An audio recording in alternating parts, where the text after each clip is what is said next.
Test, test, test, test, test. Hello, hello. Looks like I'm coming through okay. Hope everybody's doing well tonight. Sorry, I get to see you. Hope you're feeling well. I'm a little jealous now that you've put that image in my head. I'm kind of tempted to be like, be right back, and then run out to the store and get some. Got a craving for them now. But I mean, if anybody has earned some, I think you have absolutely done so. Perfect time, right? Especially after, like, during recovery, to kick back and enjoy some treats. You know, that's actually what you're eating. Good, good, good. That's my favorite brand. I don't they're sort of my go-to treat when I'm sick, like when I have a sore throat or whatever. I usually just sort of prefer to eat, you know, smooth, gentle. I don't know what the right word way to describe it is, but I like cold foods that are basically liquid or very, very soft when I have a sore throat, or I'm sick. So I'll usually just like kind of grab a box of Skinny Cow and then go back in my go back to my room and pout for a while so I feel better. That's great. Get the sort of cylindrical ones, and I feel like big thick cookies. Those are my favorite. Although the bars are really good too. Great minds think alike, right?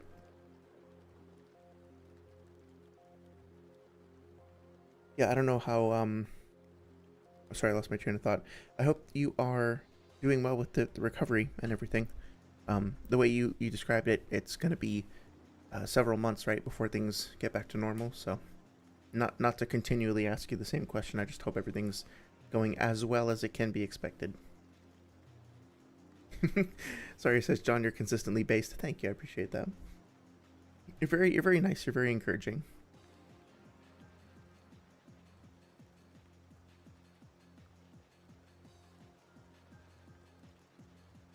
Say the same applies to you as well. I mean, after like everything you have contributed to, like the discussions, and also to like Sage's community with in discussions about helping people understand astro related things better. Just like disagreement with Sage over his last video, and ironically at the same day somebody responded to a post that I'd made about a year ago, talking about like cosmology in Naruto, and I don't want to like call anybody out or anything like that.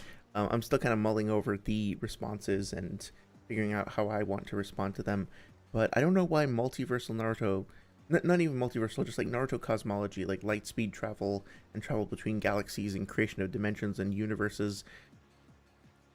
I guess I'm the odd one out, but I'm just consistently surprised that people will say, oh yeah, this character was traveling at literally billions of times faster than the speed of light, and he can combat other characters even faster than that, or things of that nature. Or like, yeah, this character can just create entire universes that are the size of our universes whenever they please, just like on a whim. And I'm like, did I read the same fucking show or series that you did? I don't know where the disconnect is coming from. I think it may entirely be that I'm wrong about the points that I'm contesting, so to speak. I'm not omniscient for sure.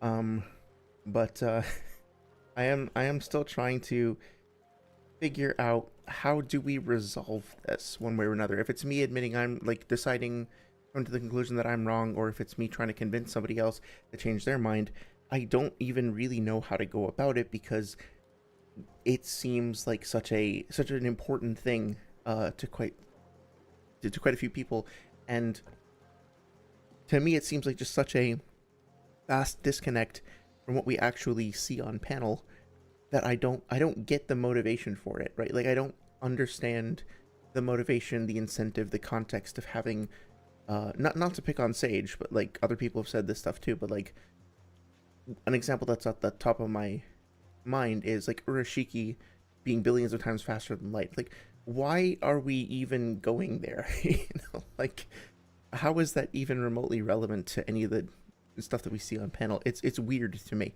So, but I'm trying to reserve judgment. I'm trying to like understand it better. And I would be. Oh, you're. I see your comments. I'd generally be curious to hear what you think about the universe and light speed travel related things. I don't think I was too out of line for saying that, like, hey, if somebody is traveling billions of years, like billions of times faster than the speed of light, then how did they get to? Let me cut myself off. But if you've seen my comments, you'll see some of my questions about the speed of light versus the dimensional creation stuff, and like, I would love, like, however it turns out, whoever's quote unquote wrong, it doesn't really matter to me. I would just love it if we could all get together in a big, you know, drum circle or whatever, and just find a way to agree on it one way or another. Because it's so weird that apparently we have such vastly different experiences of things. Turning it back to like the thing we're going to talk about tonight, you know, I disagree with Matthew's perspective on Dark Souls 2, but I get where he's coming from.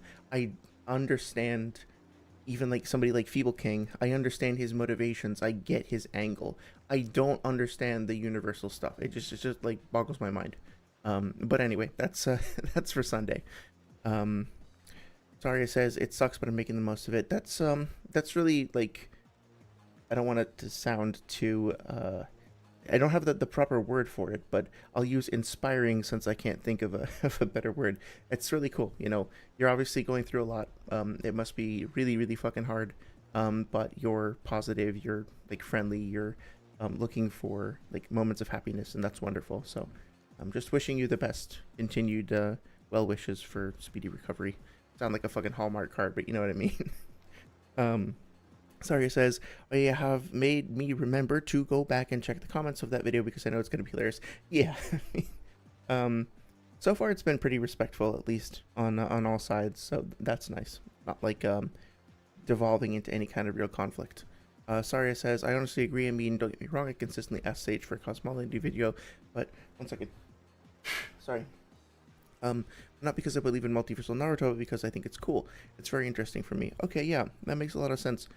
And I like hearing people's opinions one way or another, even if I disagree. Honestly, I prefer hearing people's opinions that I disagree with a lot of the time, because I don't know if what this says about my brain specifically, but I like, I feel very motivated to try to understand and solve like differences more so than I do to like, I don't know how to explain it. Even if I don't have anything against Sage, and I don't even have anything against him having a take that I disagree with either, but I much prefer it when he puts out a video that I think is silly, because then I have something to obsess over and to go like nitpick, and then to go like read more about and go back into the series. And like, I haven't actually watched the full Boruto anime, so now I'm going through and I'm skimming that. I went back and rewatched the last movie, right? It gives me an incentive to really go back and double check and to question my assumptions, and whenever I do that, I learn something. Whereas if a video comes out and I agree with everything, I can celebrate it, but I'm not really being prompted to do that same sort of thing. And I don't know what it says about me, but I really like that. I really like feeling like, wait, no, there's something wrong with that, but I don't know what it is. Okay, shit, fuck, I guess I gotta go do a bunch of work, you know? Something about that just is fun for me in a weird way. But anyway, I hope he does more stuff, and not just so. Sorry, I hope he does more stuff on cosmology, not just so I'll have something to nitpick, but because it's clearly a topic that people care about and have very strong opinions about. So I think anybody who contributes positively to the conversation and uses their platform to do so, I think is a good thing. So I hope that happens. Sorry says, that's how I am with theorizing with Zelda, honestly. I'll sit down and argue with myself about why my theories might be wrong, rather than looking for evidence to find where it might be, because it's fun. Yeah, exactly. I'm glad you can understand where I'm coming from there. Okay. Let me do a quick intro for the stream. So if you are new to the stream, or if you're returning, either way, welcome. Thank you very much for checking us out this evening. Tonight we're going to be talking about Dark Souls 2. Specifically, we're going to be responding to this critique of Dark Souls 2 by Matthewmatosis. If you're not familiar, Matthewmatosis was one of the original people to put out a video essay on Dark Souls 2.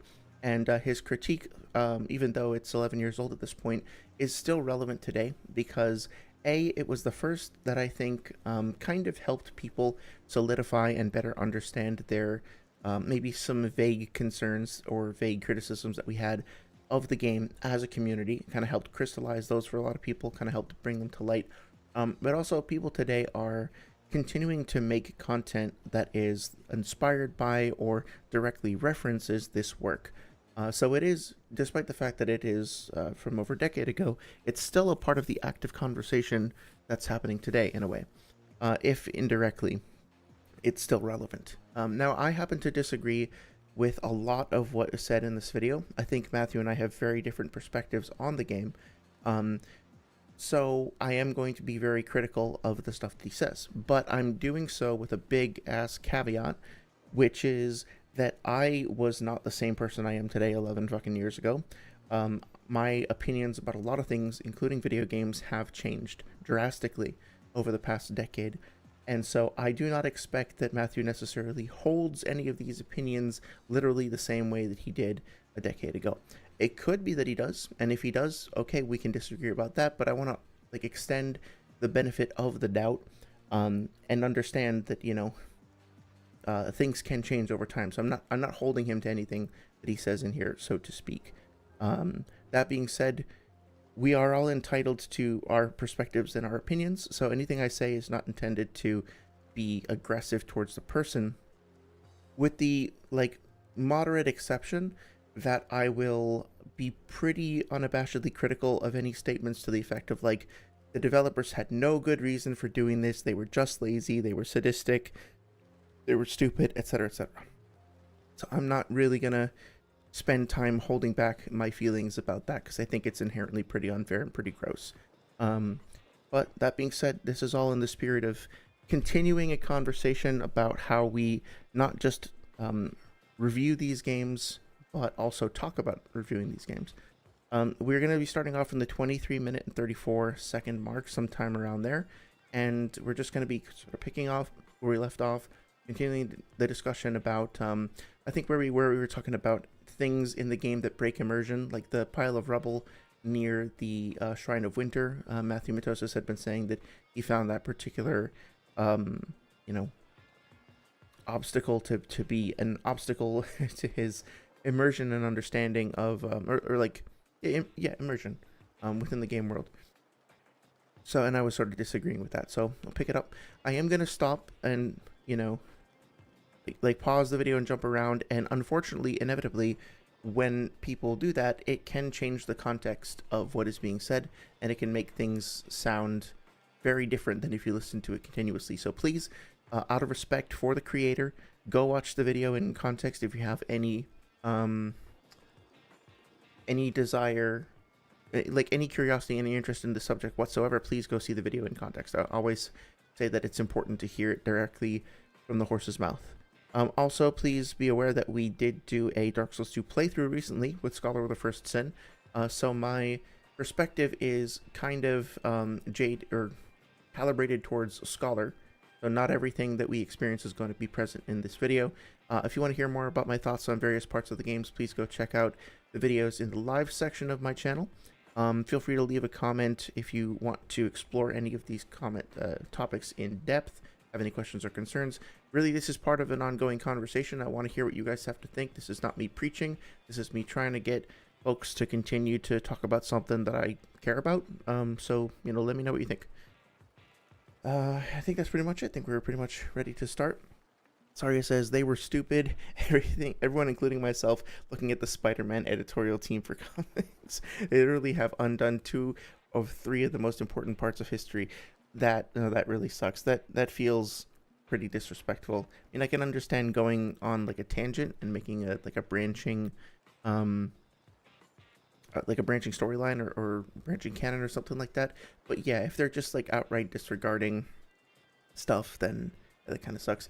I can't say too much because I'm under NDA, but I am working on I have worked on a remaster, and during the process of working on that remaster, there were a lot of decisions that were made to the original game that were just kind of made because whatever, like a character had an iconic weapon that was a sword and they decided to change it into a staff.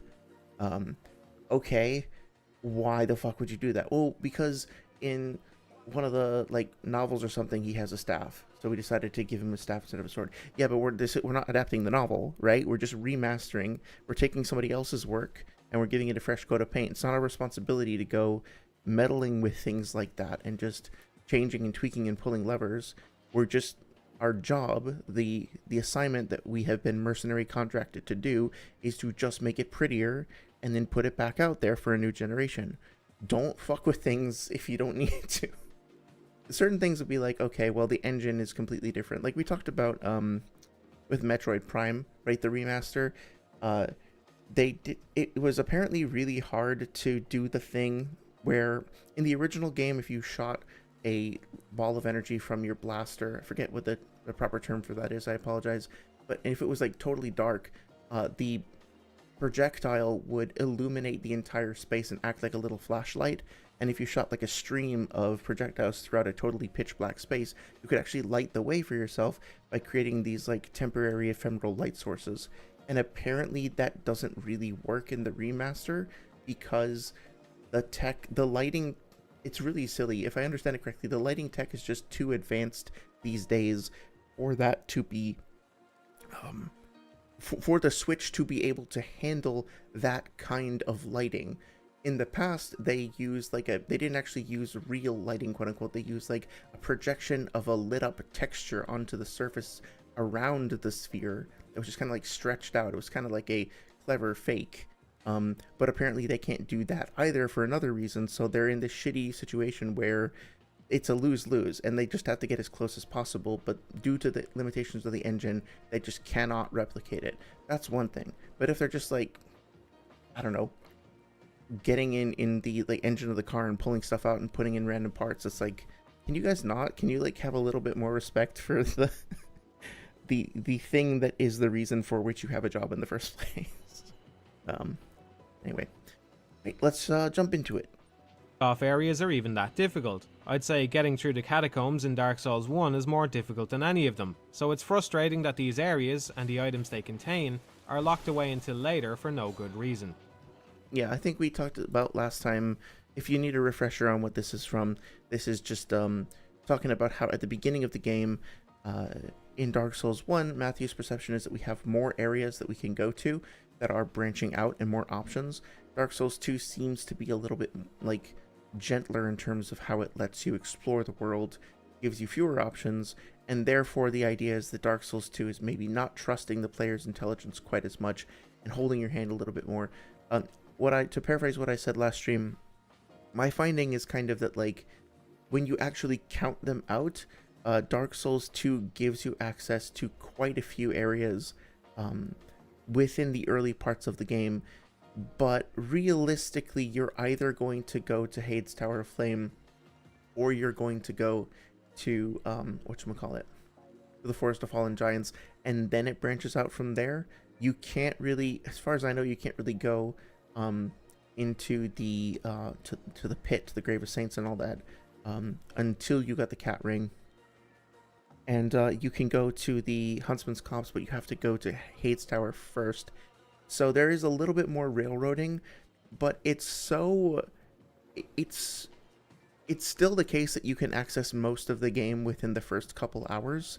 It's just a more hub-based approach, and you can still get to the first major boss from either of the two main routes, get to the Bastille, and it branches off very fast. So I don't think that the reduction from 3 routes being the New Londo Ruins, the Catacombs, and the pathway up to the Undead Parish, or Undead Burg rather, being reduced to 2 routes, the Forest of Fallen Giants and Hades Tower of Flame, I don't think that that is really worth saying, oh, the game doesn't trust your intelligence anymore. I think we should really evaluate how many pathways are available to you within the first like act of the game, the first like decent segment. And I think that it still feels pretty fair and still feels pretty respectful of your intelligence as a player. Tarja says, we already have the blueprint, people like this, but what if we made the main character an Egyptian god like Scooby? Why would you do that? I'm glad you agree. Let's get into this. Yeah, this is a conversation that happens so frequently in game development. Frankly, it's bizarre. Hang on. So are you saying Scooby-Doo is actually an Egyptian god? That was a bit of lore that I was not aware of. Kind of makes sense why he seems to be immune to like every form of damage. Or just like preternaturally lucky. Alright. This has an adverse effect on multiple playthroughs of the game since they all start out the same way. The layout of Demon Souls, and to a lesser extent Dark Souls 1, allowed you to start a new game and quickly build whatever character you liked. Instead of carrying on this tradition, Dark Souls 2 railroads the player at the beginning and only opens up more later on. I will say that I actually think that's sort of not exactly backwards, but it's a little weird because in Demon Souls you have to go through the tutorial first, and then you have to go to Boletaria before you can go to any of the other places, right? You need to actually go through and defeat Phalanx, if I'm remembering correctly, before you can use the other Archstones to warp. So there is quite a bit of railroading at the beginning. Then yes, Demon Souls does provide you with multiple pathways to go down, and I like that. It reminds me of like the old Mega Man games where you could kind of just pick whichever stage you wanted to go down. Some would be easier or harder for different players. That's a perfectly fair approach to difficulty. But Dark Souls 2 in particular compared to 1 gives you more souls, and you level up faster, and how can I explain? By the end of Dark Souls 1 you'll probably be somewhere around level 80, and in Dark Souls 2 you'll probably be somewhere around level 120 or 150 or something like that. Basically you get access to more shit earlier on in including like more spells and like more merchant like vendors and stuff like that in Dark Souls 2. So if anything, Dark Souls 2 makes it easier for you to expand and explore and build out your character very quickly compared to the other games. Not to mention that Dark Souls 2 also introduced the Soul Vessel, which lets you reconfigure your character. I don't know how Matthew feels about that specifically, but if you want to experiment with your character further, Dark Souls 2 gives you an ability that Demons and Dark Souls did not have. So this to me feels a little bit like it's missing the mark a little bit. Sarah says, you haven't seen Mystery Inc. No, I have not. Is it good? You should watch that series. The insane Scooby lore in that series is bonkers. Okay, I'll check it out. Yeah, I'm always a fan of series that have like unexpectedly deep and interesting lore like that. What was I watching recently that had something like that? Like the character was actually... Oh, no, I'm thinking of something else. I think I was thinking of that Knights of the Old Republic. But I don't want to talk much about it unless, in case anybody has not played it and wants to. So. There's a serious lack of useful equipment in the first half of the game, which becomes doubly problematic since players are going to waste Titanite and Souls on weapons they're not very attached to, simply because they don't have any other options. I did not have that experience when I played through the game personally. I don't know what he's defining as useful equipment per se, but I remember us being able to access things like throwing knives, poison throwing knives, moss, various resins to enhance your weapons. We get access pretty on to decently reliable sources of Titanite, and then eventually you get infinite Titanite as well from a couple of vendors, or at least one vendor. Within the first 5 hours of the game, certainly you'll have access to a variety of different weapons, sorceries, pyromancies. There's a guaranteed pyromancy glove and a pyromancy trainer. Within the first couple hours, there is a guaranteed sorcery trainer. So I don't know. Moglin sells a variety of exotic armor that you can unlock pretty quickly. I just don't understand like how he's evaluating the usefulness of the items. So I will hesitate to say that he's wrong here. I'll just say that my experience of the game recently with y'all was that there's quite a variety of things, projectile weapons, shields, armor of different varieties and qualities and stuff like that you can both find and purchase within the first 5 hours of the game. Considering it's like, especially on a first playthrough, it's like a 60-hour game. I would say that counts as the first part of the game. The ember needed to ascend weapons is tucked all the way away in Iron Keep, which means at the very least going through the Tower of Flame, Huntsman's Copse, Harvest Valley and Earthen Peak just to snag the ember. That's true. They moved it earlier, like much earlier, so it's somewhere in the Bastille, in Scholar of the First Sin, and I think there's pros and cons to that. On the one hand, it means that you can start experimenting with lightning, fire, poison infusions and stuff like that earlier on, and I think that's good. It does kind of mean though that you lose that experience of getting to the part of the game where it's like kind of like getting the Master Sword in Breath of the Wild, where it's like, okay, you have now distinctly entered the next phase of the game and you are now going to need some bigger and better tools. So you found this extremely precious resource in an extremely dangerous location. You've now earned the right to ascend your weapons, you do kind of lose that, which is a little unfortunate. But personally, despite that fact, I think the pros of having access to more weapon variety earlier on, more flexibility, more experimentation, it feels better. So I think this is fine to call out. I think Scholar improved this. Never mind the other materials you might want for your weapon. The majority of Twinkling Titanite needed for special upgrades is only available once the player gets to Drangleic Castle, at which point they're most of the way through the game anyway. Well, that's an interesting idea there. Talking about Twinkling Titanite and stuff like the Dragon Bone shards or whatever they're called that help you upgrade your boss soul weapons. Part of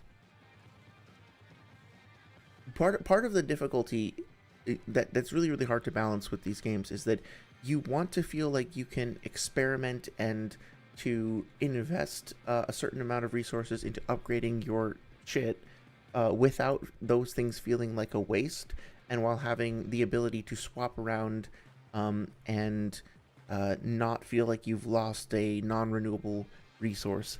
So, I might decide, like think about this for example, right? I might decide that I want to try katana because it looks really cool, and I try a dual katanas build, right? And I equip both of those katanas and I go start to fight some random enemy, and I have the experience of, oh, this fucking sucks, I hate this, because I'm probably just going to run to an enemy in the last area I was in, and those katanas probably aren't going to be upgraded at all, and I'm probably going to get my ass kicked. And so then I'm going to be maybe discouraged from upgrading them or experimenting with them.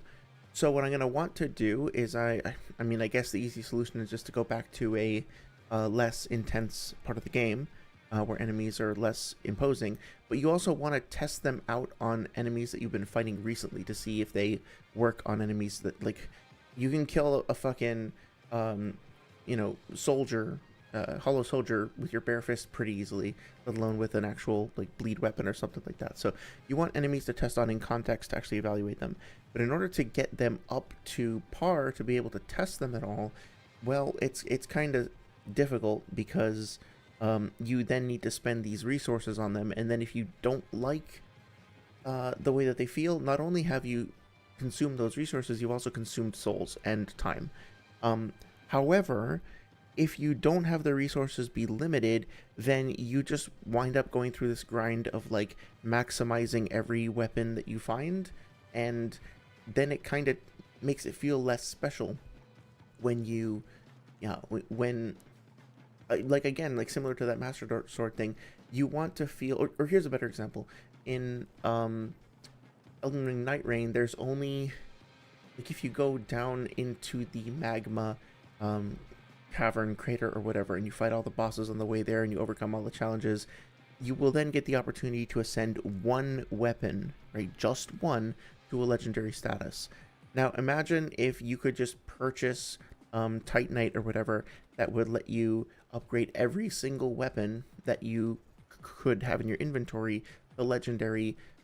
And so every single slot, including like the 3 great shields that you just keep around for stats on your like tiny little frail revenant, wind up being like purple legendary, whatever. Kind of makes them feel less special, right? Kind of makes them feel less legendary. So it's a really difficult balancing act. Like how do you give your players flexibility to experiment safely without wasting anything, but also give them a very rare, very valuable, like, okay, you have to be sure when you commit to this, you're not going to get another one of these. Are you absolutely positive? I think Bloodborne did a really good job of this by basically, eventually, as you play the game, you unlock infinite access to like your basic Titanite, your medium Titanite, and your large Titanite. And they become increasingly like ridiculously expensive, but it's manageable over the course of the game to upgrade several weapons to +9 without doing any grinding.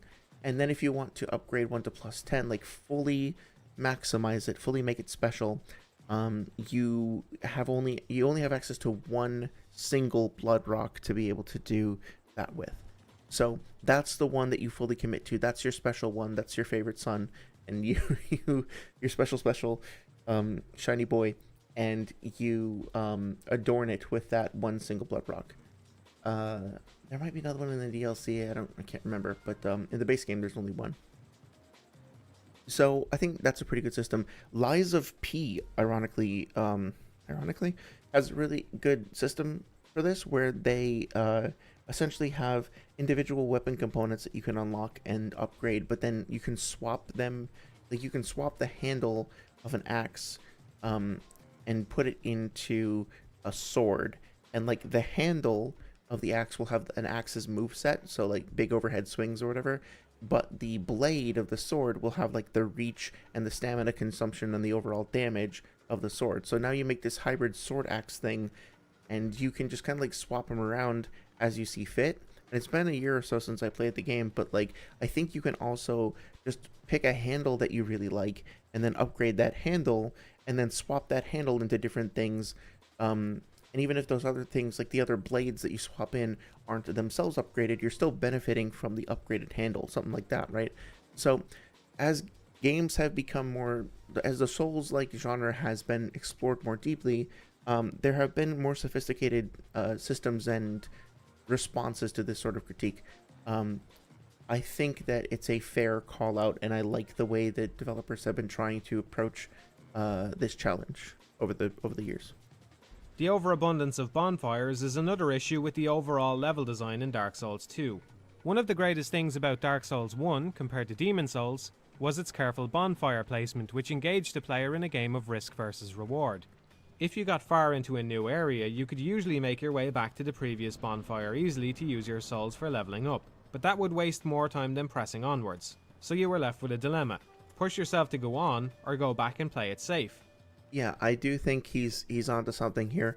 Barring a few exceptions, the individual levels in Dark Souls 2 feel a lot more like chunked, and I guess they feel more like sprints than marathons, right? Like you'll have a relatively small area, there will be quite an intense gauntlet of enemies in there, but you always feel like, okay, as long as you just get through this little chunk, if you figure out your way to like survive that burst challenge, so to speak, then you'll get to the bonfire and then you'll be fine. I don't think I ever had the experience in Dark Souls 2 of like Blighttown in Dark Souls 1, where you're just stuck in this place and you have no idea how much longer it's going to take, and you don't even know if you're going the right way, and it just seems endless, and there's like this onslaught of enemies, and some of them you can't see, some of them have toxic on you, like the bugs just kind of keep showing up from nowhere. Like Blighttown is an amazing level, and Dark Souls 2 definitely has its heights, but if you're looking for that very slow, careful marathon style gameplay, I'm not saying Dark Souls 2 doesn't have any of it, but I don't think it ever reaches the heights of something like Blighttown. So I think that's a fair criticism. Sorry, it says this is an issue that is present in the original Scott Pilgrim game. Cool. Granted, it's a beat 'em up, but hear me out.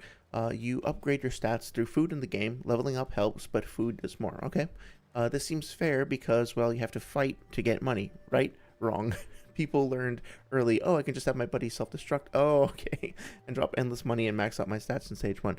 Yeah, that makes sense. I mean, I guess that's the thing.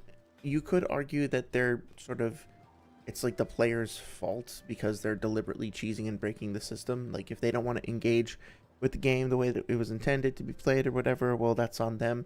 But as a developer, it's tough because, you know, you don't want to blame players for finding fun or for finding problems with your fun. And it becomes a really difficult problem to solve. I guess, like, the easy fix is just to patch that up. But what if players find that experience to be compelling in its own way? Like, breaking the shit actually makes it more fun. Well, then I think it's up to the developer to try to, I guess, just be humble and be what's the word I'm looking for, like, perceptive, and understand that this form of feedback from their players is important, and maybe to let them guide the play experience sometimes. I'm rereading what you said. Yeah, it's a very tough balancing act for sure. This could lead to some very tense situations with a lot of souls on the line, and personally I can recall at least a few occasions on my first playthrough where the relief of finding a new bonfire was immense. That same feeling is hard to reclaim in Dark Souls 2 when all the bonfires are so close to one another. The Lost Bastille, one of the only complexly woven levels in Dark Souls 2, has 5 bonfires, 6 if we include Sinner's Rise, whereas places like the Painted World and Undead Burg only had 1 each. Yeah, that's fair. I don't really have anything negative to say about this. I really miss having those central bonfires with levels that kind of like loop around and are more intricately designed. I will say that, like, there are definitely areas in Dark Souls 1 that are more of that sort of linear corridor checkpoint setup, but even places like I'm trying to run through in my head and even think of great examples. The most egregious one, I guess, is Anor Londo, but even that has like the rotating and ascending and descending elevators and stuff. It feels a bit more interconnected. Maybe Sen's Fortress is a pretty straight shot, but it's sort of the exception that highlights the rule in a way, in that, you know, Sen's Fortress almost feels more special because it's a more contained, like, dungeon gauntlet thing in a world of multiple sprawling, open, expansive feeling areas. So yeah, I think he's on the money with this one. Not only this, but the way health in general is handled in Dark Souls 2 removes even more of the tension from the first game. In Demon Souls, players could farm healing grass off the enemies in Boletaria and carry around more than they would ever need. So in Dark Souls, the Estus system was introduced to stop this kind of healing abuse. The regeneration ring was also removed, meaning the only ways to heal were to use Estus, engage in combat successfully with the Ring of the Evil Eye, use up a humanity, or learn a miracle. Yeah, I think there might have been another way, but I can't recall what it was. I'm slightly skeptical towards his description of the consumption of the grass in Demon Souls as being healing abuse. The thing is, you can get to a point where you can purchase 99 red balloons, 99 pieces of, like, whatever the basic healing grass is, pretty cheaply, pretty easily, with only minimal grinding.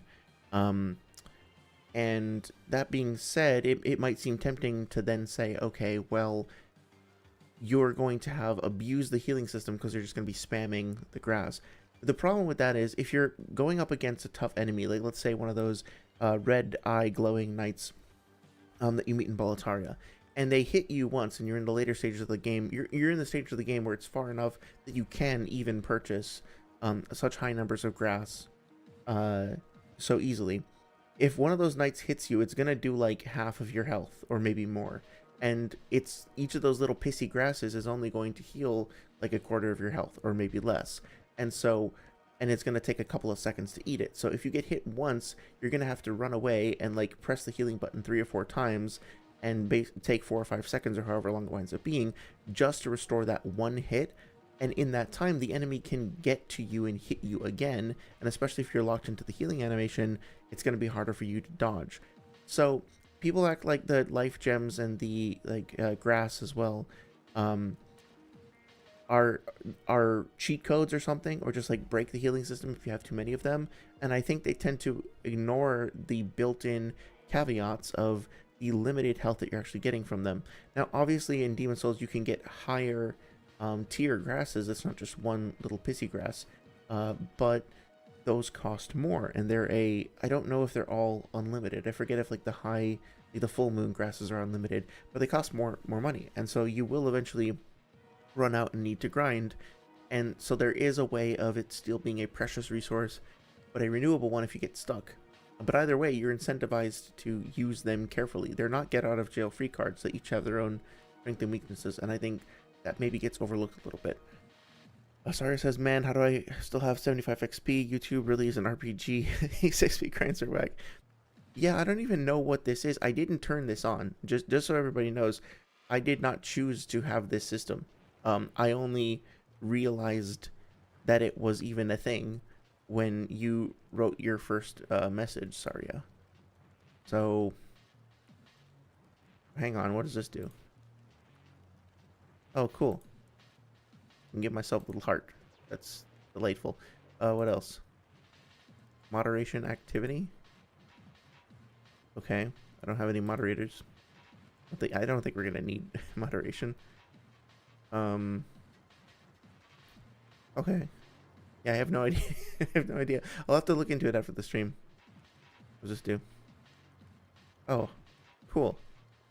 Let's see.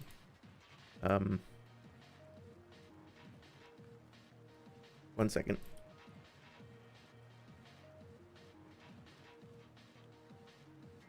There we go. Now I'm engaging. Now I'm doing an engagement. Please enjoy. Yes, congratulations, you picked the right answer. This isn't actually going to show up on the I agree. It's not going to show up on the VOD, it seems, or on the overlay, it seems. But I started a poll. And the poll for people watching the VOD was, are cats cute? And the answer is yes. I'm glad we're all in consensus here. You're not a cat owner. I can't tell if you're being direct. Are you joking? Are you saying like I'm definitely not a cat owner to hide the fact that you have like a zillion cats? I have 2 cats. I love my cats. Anyway. This was one of the most fundamental and greatest improvements going from Demon Souls to Dark Souls, made for the very... Oh yeah, just to be fair, Estes system is fucking great, and it was a massive upgrade. Clear purpose of forcing players to take their health seriously. I don't think... I would not describe the Estes's... No, like I don't agree with that being the reason why it was so effective. It was just an elegant and consistent and more easily renewable, I guess you could say, modular way of having access to healing that didn't rely on a more outdated sort of, numbers-based traditional RPG system. But I don't think it's fair to say that Demon Souls players didn't respect the system that was there. What did he say? Dark Souls, made for the very clear purpose of forcing players to take their health seriously. Yeah, it seems pretty silly to say that people don't take their health seriously in Demon Souls. I don't think that works. Barry says, only one. His name is Shadow. He's your precious baby boy. Oh, that's wonderful. It's adorable. Shadow's a great name for a cat. I have 2 cats. They are probably up to no good currently. I actually got jump scared by one of them earlier today. I got a little bird feeder that it has suction cups on it, and you can attach it to your window. And for whatever reason, the birds have ignored it for months. But today, unbeknownst to me, one of them finally decided to come check it out, and my cat saw it and just jumped from across the room and smashed into the window. Poor little guy. Scared the shit out of the bird, scared the shit out of me. I was in the middle of a meeting and I was like trying to give a presentation on something to people at work, and all of a sudden I was just like, shit, fuck, and I had to kind of explain what was happening. Yeah, I'm very glad I have cats in my life. They're delightful. Even now, after playing Dark Souls 2 several times, I can't believe the new directors backtracked on this extremely important and well-reasoned change. It seems to me like they didn't understand the significance of healing in Dark Souls, in which case they should never have been placed in charge of this game. Okay, yeah, that's one of those things that I think is like kind of unfair and kind of shitty. Like, if you're evaluating that as an option, like, it seems to me they didn't understand this, but there might be another explanation. And okay, like it's okay to have strong opinions about things, you know, but I don't know. It seems like a bit of a stretch to just be veering away from the idea that they did actually understand the system and that they changed the system for a specific reason that you might not agree with, but that still might have some sort of legitimacy to it. What I mean by that is, if I were having a conversation with Matthew, I would probably say something along the lines of, like, I'll challenge you. Imagine you were asked to specifically think of a reason why this change might have been made. Like, what is, if you were given this task, right? And you came to the decision that this is the change that should be made, why do you think that would be? Like, try to put yourself in the position of somebody who made that choice and to figure out how to empathize with it. And we can talk more about that later and whether or not the change was good, but I do think that it's a bit unfair to basically imply that, like, these people shouldn't have ever been given their jobs in the first place because the system is different or something like that. Not to straw man or anything, that's just how it reads to me. Sorry says, LMFAO, imagine thinking one of your cure workers is being attacked in the middle of a meeting only for it to be his cat. I mean, one of my cats, I guess he's not doing this as much anymore, but one of them seemed to have a supernatural understanding of when I was about to start a meeting, or like when I was in a meeting, probably because I just started talking, right? Because I talk to myself when I work, but not nearly as much as during an actual meeting. And he would just get right up on my shoulders. Like, he's very, very quiet, so he just teleport right into my shoulders, dig his claws into my neck, and then kind of parade around back and forth, showing off for people on camera. He's like, oh, it's time for my close-up now, right? So keeps things interesting. Sorry says, people understand how much time goes into game development, like people understand how much time goes into game development, like sometimes they might notice the problems you have, but maybe they just didn't have the time. Yeah, absolutely. Maybe this was a fix to something worse. Yes. Maybe it was a fix to something else that we're not thinking about. Maybe they just wanted to iterate an experiment, because, you know, whether or not you disagree with this approach to development, sometimes the axiom or whatever, the idiom is, hey, if it ain't broke, don't fix. Fuck. Why is this so hard to say? Oh my god. If it ain't broke, don't fix it, right? If something is already functional and it works and it's fine, then don't go tinkering with it and adjusting it and like trying to break it for no reason. Like trying to quote unquote make it better because you might just break it. But while I agree with that in general, also fair to say that like that can result in stagnation, because if you just regard a problem that has been solved as the end of the line, oh, we already figured this out, then we don't need to change it, then, you know, you run the risk of not innovating. And I think Dark Soul, like the Soul series in general, changes the healing system every single time a little bit. They are constantly tweaking and adjusting it, except for, I don't remember, I guess Elden Ring's system was really just Dark Souls 3's again.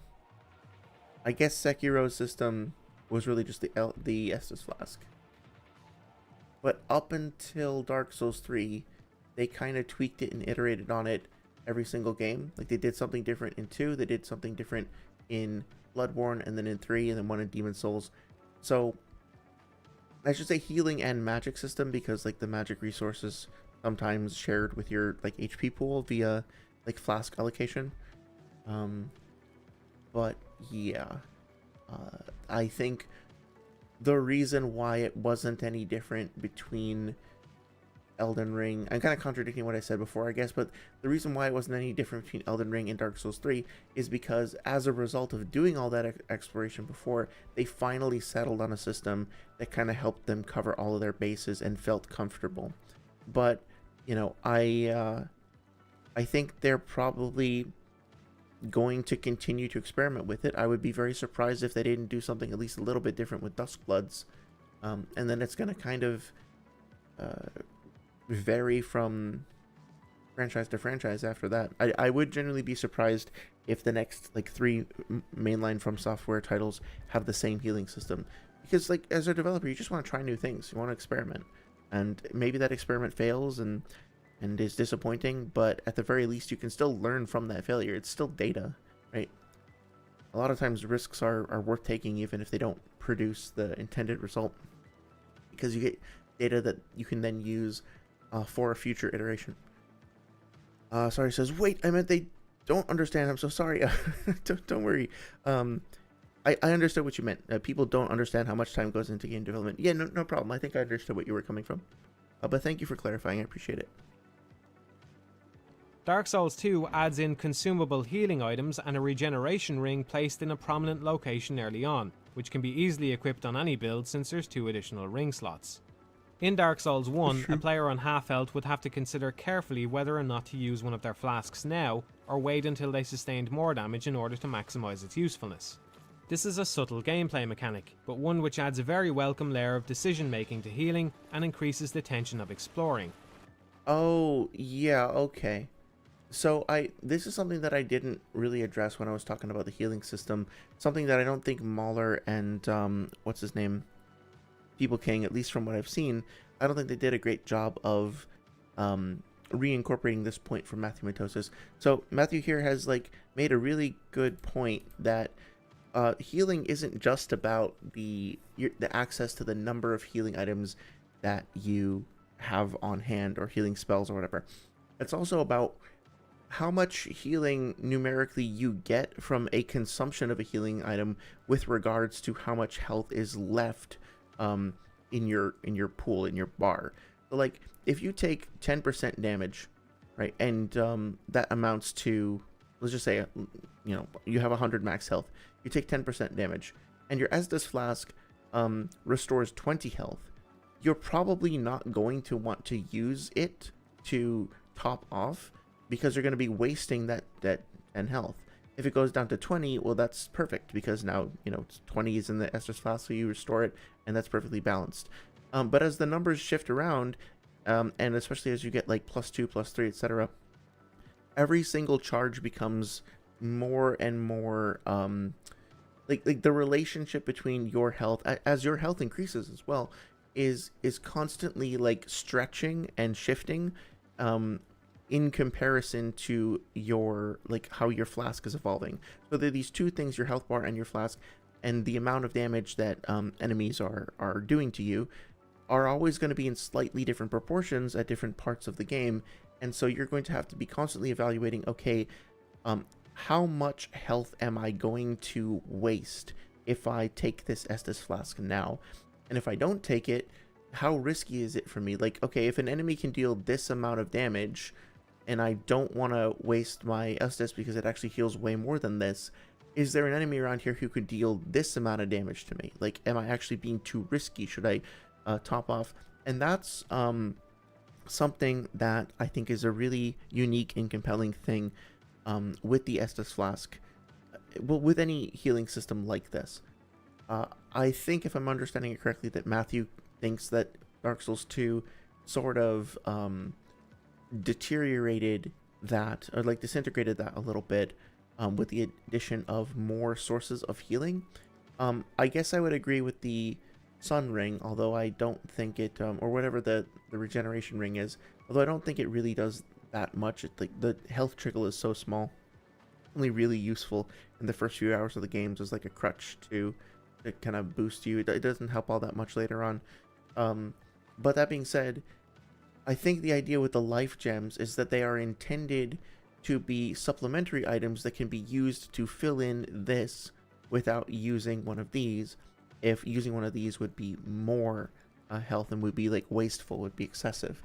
And so it seems like his experience of the game was that reduces the tension, and it reduces those moments of like, shit, I can't use my Estus now because it'll be a waste.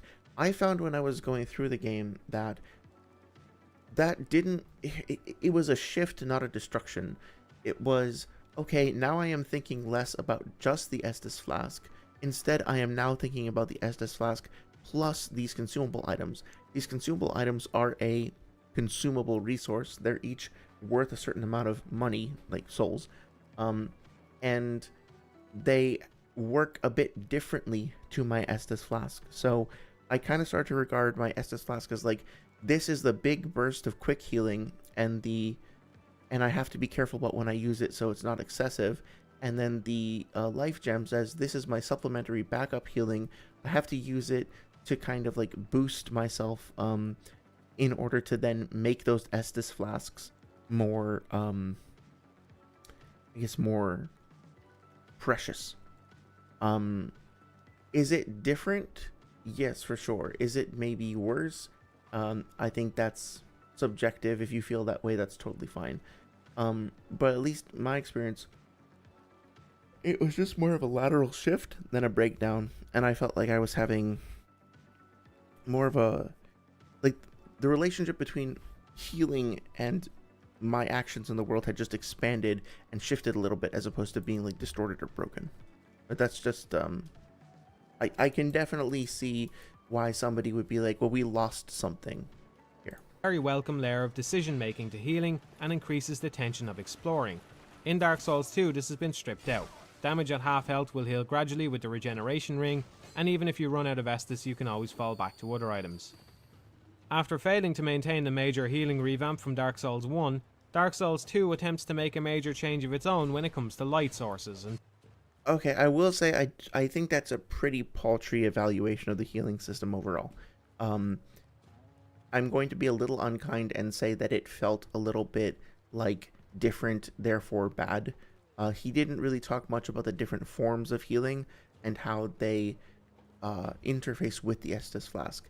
Something that people today, this is not Matthew's fault, but something that people today who talk about Dark Souls 2 in the negative tend to do is they tend to go very, very late in the game, and they tend to show somebody with 99 life gems in their inventory, basically just like walking through attacks from like the Guardians and the Dragon Eerie Shrine or whatever, or just like walking through fire coming out of the bull's horns, the bull statues, whatever they're called, in Iron Keep, and just surviving like crazy amounts of damage, which you can do.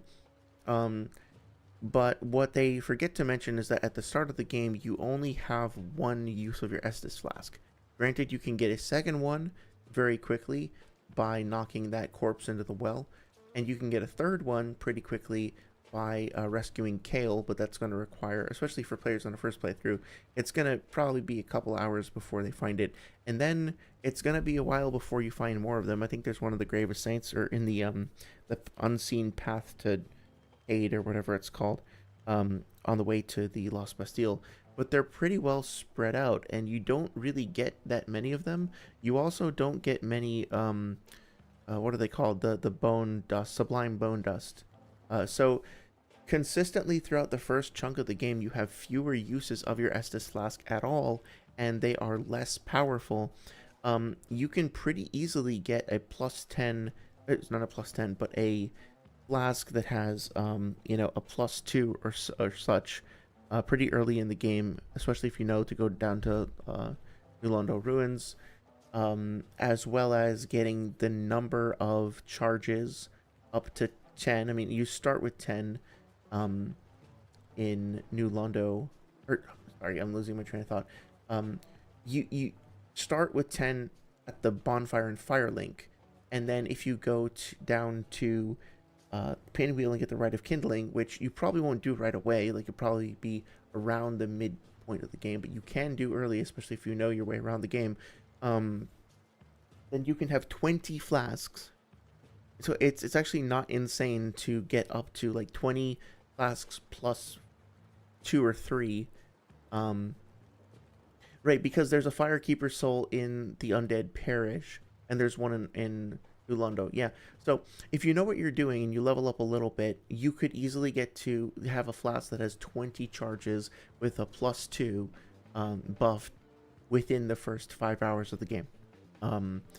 Getting past those bone wheel skeletons is a pain in the ass, but if you know the route, you're good. And even if you don't, like, you will still, by the mid to late game, have access to 20 charges. Now, granted, it's 20 charges from a kindled bonfire, but humanity is a fairly abundant resource. There aren't that many bonfires in the game overall, so as long as you're careful, you can have multiple, like, hub bonfires throughout the game world that each charge you up to 20. 20 plus 2, 20 plus 5 as it gets later on. So that Estus flask is just going to be belching healing at you. And then in Dark Souls 2, they strip that way the fuck back. And they give you multiple options. So now you're not just relying on this one catch-all source of healing. You are regarding that healing as a part of a set of different options and weighing your options at any given time. So I think he did a really good job of identifying some valuable parts of the system, like how they interface with different player needs, and how that relationship is changing and stretching over the course of the game. But overall, I think that the system is balanced towards just having more options and more flexibility. So I don't see it as a downgrade in Dark Souls 2. Sorry, it says, wait, is that true? Oh, are you referring to the +20? Yeah, so normally when you rest at a bonfire, it refills your Estus to +5. However, you can, you'll notice that when you start at Firelink Shrine, you actually have +10, and then when you go and rest at the one, I'm sorry. I'm explaining badly. So when you start from the bonfire at Firelink Shrine in Dark Souls 1, your Estus will be +0. It'll just be basic, right? But you will have 10. You'll have 10 charges. The number next to it over here will say 10. You can drink it 10 times. If you rest at the bonfire in the Undead Burg, it will instead be 5, right? If you die and you respawn at the Undead Burg bonfire, it'll be 5. So at major bonfires like the one in Firelink, or rather bonfires that have a Firekeeper attached to them, like the one in Anor Londo, where there's that lady with the brass armor that's kind of leaning up against the wall, those that are kindled, those major bonfires, will always give you 10 charges, and the minor bonfires that you find around the world will always give you 5. You can use a humanity at any given point at a bonfire, and what that will let you do is it will let you kindle the bonfire, and if you kindle a bonfire, it will give you 10 Estus Flask charges, if it was 5 before. If you find a minor bonfire that's only giving you 5, you give it a humanity, it will now give you 10 every time you respawn from it. You can't initially get it over 10. It will max out at 10. You can't give it any more humanity. However, if you go down the catacombs from Firelink Shrine, and that area with all the necromancers, and you go down to the area with the bone wheel skeletons, and then you fight Pinwheel drops something called the Rite of Kindling. And as long as you have that, it's like a key item, it's an unlock item. As long as you have that in your inventory, you can spend 2 more humanity to get up to 20 charges. So now if you were to go back to that 5 charge bonfire in Undead Parish, and you gave it 3 humanity, it would go to 5 to 15, to 10 to 15, and then 20. And then anytime you respawn from that bonfire, it would now give you 20. Additionally, if you find a Firekeeper soul and you give that to the bonfire, your Estus Flask, no matter where you are in the game, will have a +1 charge to it. And so you will get more healing from every consumption of the flask. There is a Firekeeper soul in the New Londo ruins that you can go and pick up. There are a couple of ghosts in front of it, so if you don't know what you're doing, you don't know how to fight those ghosts or to run past them, you might just die. And so it's not something that new players are likely to discover immediately, but there is one that is directly by the elevator that leads down from Firelink Shrine to the area with where the gargoyle boss fight is, on that little altar. We find one of the like that maiden priestess character who's praying at that same altar. And I forget where all the other ones are. Obviously, you can kill the Dark Moon Knightess to get another one. I forget where the other ones are. But yeah, so if you know what you're doing reasonably within the first few hours of the game, you can definitely get +2 very easily. And if you get the Rite of Kindling, you can get 20 charges. And that's something that an experienced player can do easily, and that an inexperienced player can do reasonably once they, you know, if you can beat Ornstein and Smo, you can go and get the Rite of Kindling. Like, that's no problem. So, Zarya says, I wish I knew this years ago. I was struggling for nothing. Oh, yeah, it's one of those things that's not really explained very well. If you go up to a bonfire, one of the options, in addition to just like rest or level up, is just kindle. But if you die and your character is hollow, then if you go to hit the kindle option, it will say cannot kindle while hollowed. So you'll have to go, and if you go to reverse hollowing, it will say like you need to use a humanity. So what you'll need to do if your character's in beef jerky mode is you'll need to first go into your inventory and find a humanity item, and then consume it. Like, click it and then say use, and then kind of like you're using a human effigy in Dark Souls 2. Then you'll see that this little counter in the upper left hand corner of your screen will go up by 1. That means you now have 1 more humanity. Now you go to the bonfire and you select the reverse hollowing option, and now your character becomes unhollowed and becomes human. They don't look like beef jerky anymore. Then you go down to Kindle Bonfire, and you have to still have humanity in your counter over here. So if you didn't have any before and you try to go to Kindle Bonfire, it's going to say, you don't have enough resources. So you have to go back into your inventory, find another piece of humanity, eat that humanity, and then it'll give you usually 1. The twin humanities give you 2, obviously. So if you wanted to kindle from 5 to 20, you would need to go into your inventory, eat 3 of them, and then come back and then go kindle. You have to do it 3 times. So basically, if you die and then you find a bonfire that is at like the basic bonfire, it's just got 5 charges, you need to consume a total of 4 humanity to get it up to 20. It is kind of a lot, you know. Think about using 4 human effigies in Dark Souls 2, even though we still ended the game with like 30 in our inventory. I'm a pretty experienced player with it, and we still used, you know, quite a bit. So it is eating into your resources. Like, there is it isn't all that easy to just find huge masses of humanity. You have to be careful with it, and you can lose humanity if you die. Like, let's say you ate those 3 humanity, but then before you got to the bonfire, dragon came by and killed you. Well, they're just gone. I mean, they're on your bloodstain, right? But if you don't get back to your bloodstain, you can lose them permanently.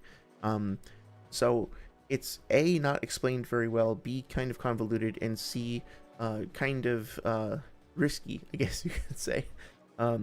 So it's no surprise that it's something that a lot of players won't necessarily encounter on their first playthrough. I think that, like, I beat the game, I think, twice before I even knew what this was counting, because you can also get humanity randomly from just killing enemies. Like, there's a low % chance when killing any enemy to get some humanity, and then I think you might get more if you kill an NPC or something like that. I had no idea what the hell this counter was the first time I beat the game, for sure. So there's just certain things that were not very well explained. We were still transitioning out of the era of instruction manuals. And fails at this as well. I played Dark Souls 2 on the lowest darkness settings available, but none of the areas were ever as dark as the Tomb of the Giants in Dark Souls 1. On paper, it's an interesting idea, asking players to forgo a shield in order to light the surrounding area. But it seems, at some point in development, possibly not long before release, the designers backpedaled on the torch system. This is evident by the sheer number of areas with completely useless lamps. The end result is the torch usually works backwards to the way it was intended.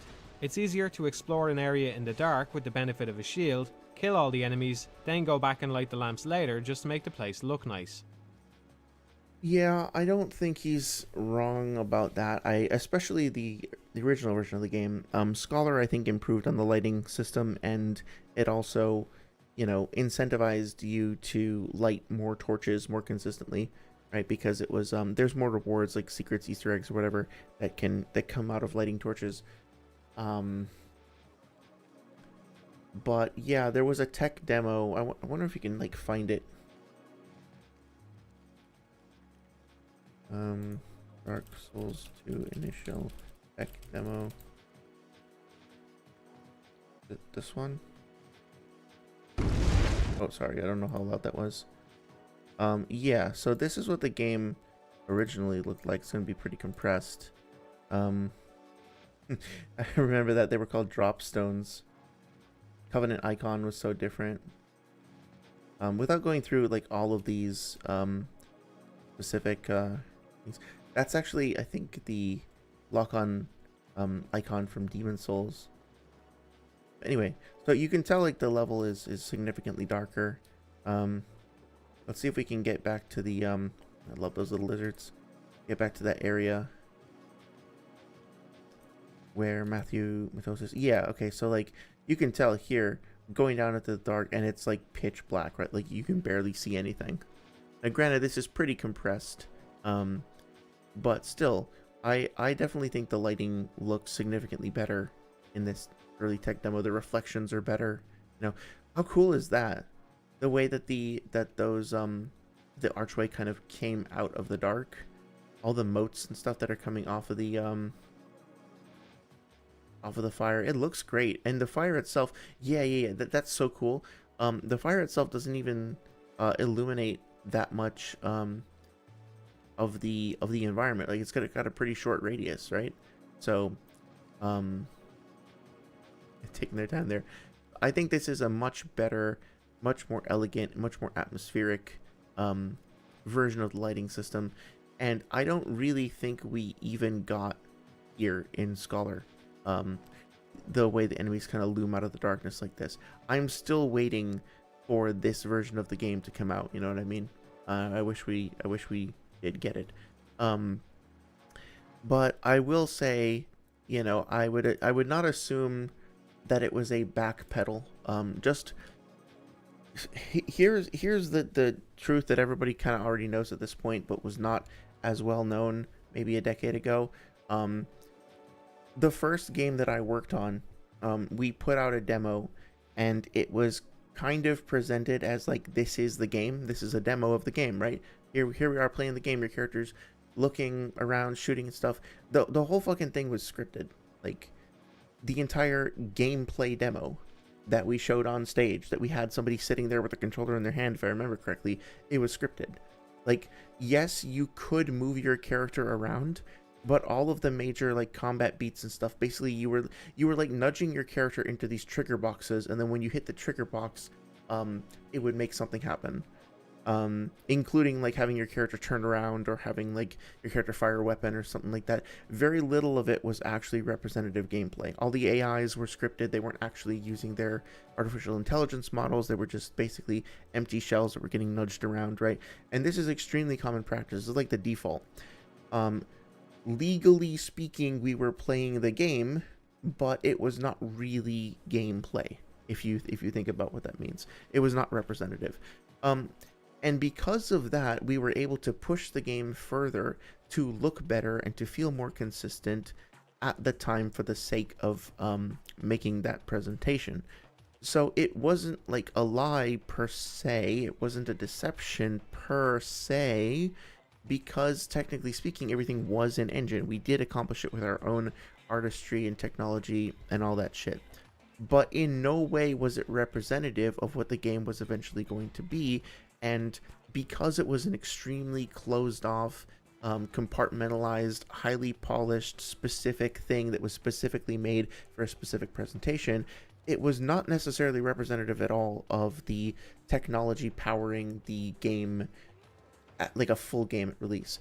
I don't know how they made this particular area or what they did for this presentation, but they could have just decided to exclude the entire rest of the level and just render this one tiny portion of it. And so all of the memory, all the resources that would have gone into anything else in the level could have been totally turned off and focused just on maximizing the presentation of this small zone.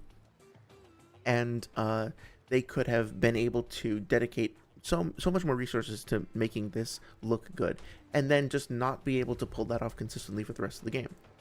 And a lot of times too, it gets tricky, and it gets into these like weird political horseshit situations where inevitably you will, if you want to release a video game on multiple platforms, you're going to need to go through a process of certification and approval with the owners of those platforms. Now, it's going to be different for each, like Microsoft is different from Sony, it's different from Nintendo, but especially if you want like a certified label, so to speak, you're going to need to go through certification, and that means you're going to have to conform to like general things like overall performance and stability requirements. You're going to have to conform to ESRB, like censor, like stuff that might be censored, like blood and gore and sex and stuff like that. You need to make sure that you are following regulations. But also, you're not allowed, depending on your agreements with the different companies you're releasing on, you're not allowed to make a better version of the game for somebody else. So like, if you are releasing on PlayStation and Xbox, and you have this like a deal with both of those companies, then you can't have the Xbox version be better than the PlayStation version, because then Sony will get pissed at you. And if they're giving you funding or they're giving you a break, or like we worked on a game where they sent us like 100 development kits, which would have cost like $100,000, $200,000. They just gave them to us. Some crazy thing like that, right? I say us, this was not my company. I was a junior member of this company at the time, so they had a lot of money, you know, anyway, to be able to afford a team that size. But yeah, like Sony was just like sending the kits over, and if I remember correctly anyway, and doing other things like that, right? And so they weren't paying us, but they were saving us a shitload of money by doing us favors. And so like basically, because they were doing that, we weren't allowed to have the game look any worse on PlayStation than on Xbox, or yeah. And so the Xbox didn't perform as well as the PlayStation, or one of them didn't perform as well as the other, and so we basically had to throttle the overall performance of the game on one of the systems so that it would be equal on both, right? So like yeah, I think that's what it was. Like, we had a lot of problems getting it to run well on PlayStation, whereas everything was running super smooth on Xbox at the time. And we could actually get it to look better on Xbox and to run better on Xbox more consistently, a better frame rate than on PlayStation. But we weren't, quote unquote, allowed to do that, because then Sony would be mad that Xbox had a better version. So we had to scale everything down and make sure that the lighting on Xbox was not necessarily better than on PlayStation. So I'm not saying that's specifically what happened on Dark Souls 2. I don't know. I have no idea. But what I am saying is that I have direct experience of like sincere people wanting to make something really, really cool and trying their damnedest and putting a shitload of effort. And let me tell you, like, producing that demo, like, people were sleeping at the office for a while, like, trying to get that thing out the door, because it was our big reveal. We wanted to impress everybody. We wanted to keep secure our funding. Like, we all really, really cared about making a splash with that initial thing. And I think it paid off. But at the same time, you know, at least in my experience, we tried to show like the best possible version of what we could offer, and then we tried sincerely to make that, and then every fucking thing possible got in our way, and we had to like limp to the finish line and do the best that we could. And from the past like 10 years or so that I've spent working on games in various capacities, and all the people that I've worked with and talked to, that happens on like every fucking game. Uh, maybe there are some that it doesn't happen on, but for the most part, there's always something like that. So as I get a little irritated, I don't blame Matthew for not knowing this, by the way. I don't blame anybody for not understanding, because especially from the publishing and marketing side, there is a massive effort to try to present games in a certain way to the public that is not representative of how they're made. And so it's nobody's fault that no gamer, no consumer, no player's fault that they don't understand all the political bullshit vicissitudes of like haggling and shit that goes on behind the scenes. That's nobody's fault. It's not Matthew's fault that he doesn't understand this directly. How could he? But also he's wrong, and I'm mad. That should be like the branding of my channel. It's not your fault, but you're wrong, and I'm mad. I like that. Daria says Maximilian talked about this too. He said gaming was political now more than ever, not in the political sense, but in a you just can't do whatever you want. There's a hierarchy to go through. Yeah, absolutely. And like there's just the tip of the iceberg, man. Because in addition to that, like this is, I guess, okay. I don't want to go on a whole rant about this. I mean, I do, but I don't. No. But like, you remember Gamergate, and everybody was like so upset because they thought like one journalist had maybe written one review that was out of line, like was biased because the game developer was sleeping with the reviewer, or they had some romantic, I don't, who cares, right? None of my business. But they thought that because of their romantic involvement, it compromised the game review's integrity, and it wasn't a fair review of this game that they hadn't played anyway because it was very niche. And so the whole internet used this as an example of like, this is corruption in games journalism, and like feminists are trying to take our video games away, and blah blah blah, all that horrible shit that came out of that stupid thing. But that being said, at the time that happened, like literally while that article was being circulated, people were starting to get mad about the company that I was working with, like had a game developer, the publishing company flew out a game review outlet. I won't say which one, but they flew them out from across the country, put them up in hotels, treated them like something out of Boardwalk Empire, like treated them to the sites and restaurants and stuff of the city, gave them an exclusive tour of the office, let them take photographs and interview people, and then we got a cover story on that magazine, so our game was featured directly on the cover of it, and there was a very extensive review and interview and all of that stuff that was shown out. As a trade for this, that company was part of a relatively small at the time group of companies that got an early access demo of the game, so that they could review it and release their review on day one before their competitors. Now, I'm not saying that all of that I just told you means that the review was biased necessarily. For legal purposes, I am not saying that is necessarily the case. Like, factually, it's not necessarily provably the case. But also, if you weren't born yesterday under a rock in the desert, you should at least raise an eyebrow at that. And the thing is, that's just what happens, like, everywhere, constantly, right? Like, reviewers and publishers will get into fucking petty little middle school feuds with one another and be like, if you don't give us a good review, you're blacklisted. We're not going to send you review copies. Everybody else is going to get review copies before you do, and you're going to go out of business because you won't be able to keep up with your competition. So basically, we're not telling you to give us a good review because that would be blackmail, but we are saying that if we feel as though we are being harassed and maligned, then we will blacklist you.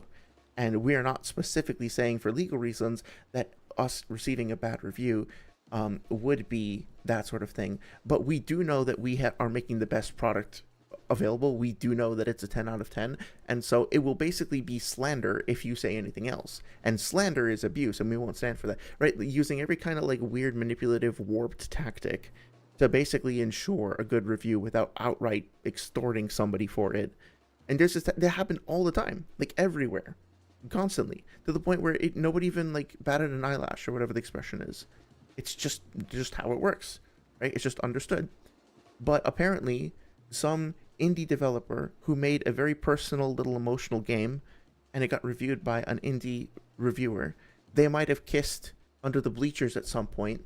So because of that, because of them, the whole industry is corrupt. No, the whole thing has been fucking rotting from the core the whole fucking time. It always has been. And we've just been making games around that. If you really care about fixing the games industry, you need to start, like, not to slander the person who made the game and say it's not a real game, but like, you have to start, I don't know, maybe with the actual chaos engine that has been churning this whole fucking time. Not just pick somebody who made a little passion project or whatever. Fuck. It's so stupid. But yeah, there you go. There's my little rant. Couldn't help myself. Yeah, yesterday under a rock in a desert, that rock got covered by a sandstorm. Some like a little scorpion came, sat on top of it, molted. Then another sandstorm came and covered that. Like,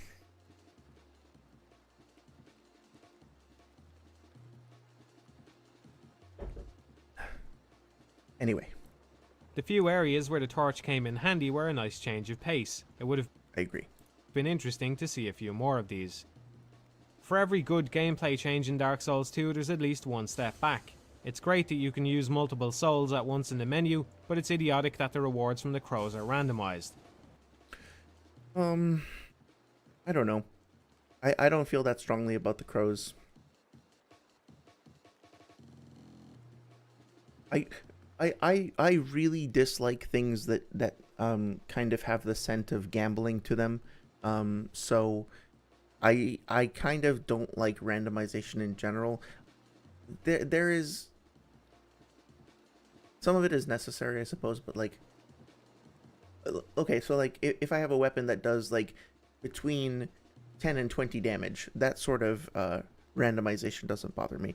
But the sort of slot machine, like put in a token and see what you get thing, yeah, I don't like it. I don't know if it's like idiotic though. I'm ambivalent about that. I'll move on. It's nice that the different rolling speeds aren't in 4 obvious tiers, but the addition of agility messes up rolling in general. With the amount of tracking the enemies in this game have, invincibility frames are an absolute must for the rolling to be useful. But the number of invincible frames depends on the amount of agility, so you're never quite sure at what point in your roll you'll be vulnerable. I mean, we just saw him execute a bunch of like perfectly fine rolls. It seems to be pretty early in the game, so I doubt he has that much agility at this point. And we played through the game recently, and like I got to 20 agility and felt fine. Like I think we bumped it up to 30 or something at one point, and I was like, oh yeah, this feels a little better. So it helps, but you know, it's not like this thing that's like you either have to invest X amount into it, or I guess I don't see it as being quite so opaque. It's pretty easy to figure out how many iframes you have by just like experimenting with it a little bit. And if you increase the amount of agility you have, okay, it's going to change your calibration a little bit. So just go and fight a few enemies again, unless so putting points into adaptability also, there's not like a one-to-one relationship between your adaptability points and your agility, right? Like sometimes it increases pretty quickly, sometimes a little bit slower. So I feel like this is the sort of thing where like even a little bit of testing can produce pretty clear-cut results. I don't feel like it's that big of a deal personally. Saria says, I prefer my randomization in party games and Mario Kart. Yeah, that's totally fine. That feels like it's a design part of the experience as well. Like, you are playing a game that is based on, like, random chaos and bullshit in a good way, right? So, I guess when my real objection is when it comes in the form of, like I said, like a slot machine. Like, it feels like gambling. I shouldn't say that I object to randomness, because if I actually thought about all the instances of randomization or RNG in video games, they're all over the place. There's constantly stuff that's being tweaked in that way. But my real objection is to any sort of like gambling style addictive randomization loop. So, for instance, I think Diablo 3 is like sort of an unethical game at its core because it's just a slot machine. Like at a certain point, especially at high level play, you're not really engaging with the game like in Dark Souls with kind of skilled call and response gameplay with the enemies and stuff like that. You're just kind of setting a build for your character, and that build will either destroy things or it won't, and then you're just kind of running through and waiting to get drops that increase your build and make your runs more efficient, and then that becomes an endless feedback loop as well. So yeah, I don't, it sucks because Diablo 2 was one of my favorite games growing up, but Diablo 3 is gross. I respect the hell out of the artistry and sound design and cinematics, and all the actual artistry of the game itself is phenomenal. Of course, it's a Blizzard game, but the engine that's driving it, not the engineering, right? Not the programming, the actual like functional mechanical loop of the game is like gross. It sucks. I really don't like what they did with that. Sorry, Blizzard. This one guy on the internet doesn't like the fact that you turned your franchise into a gambling machine. Well, I shouldn't even be bashful about it, because like then Diablo Immortal came out, and I did say immoral because it is. I fully ascribe to that meme.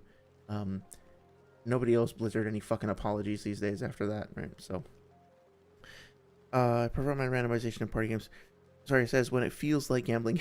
Gotcha games sweat intensely. Yeah, man. Like I know people have spoken pretty highly of was it Zenless Zone Zero and especially Genshin Impact, and I wanted to try it out, but I can't. I'm not gonna, in personal experience, like there were times that I've been like literally addicted to games, and those sorts of mechanics are specifically designed to keep people addicted and keep draining your money. I know from personal experience how destructive it can be, but even if I didn't have that personal predilection myself, like I just think it's a pretty. You don't need to put shit like that in your game to make it fun or engaging or compelling or tell a good story.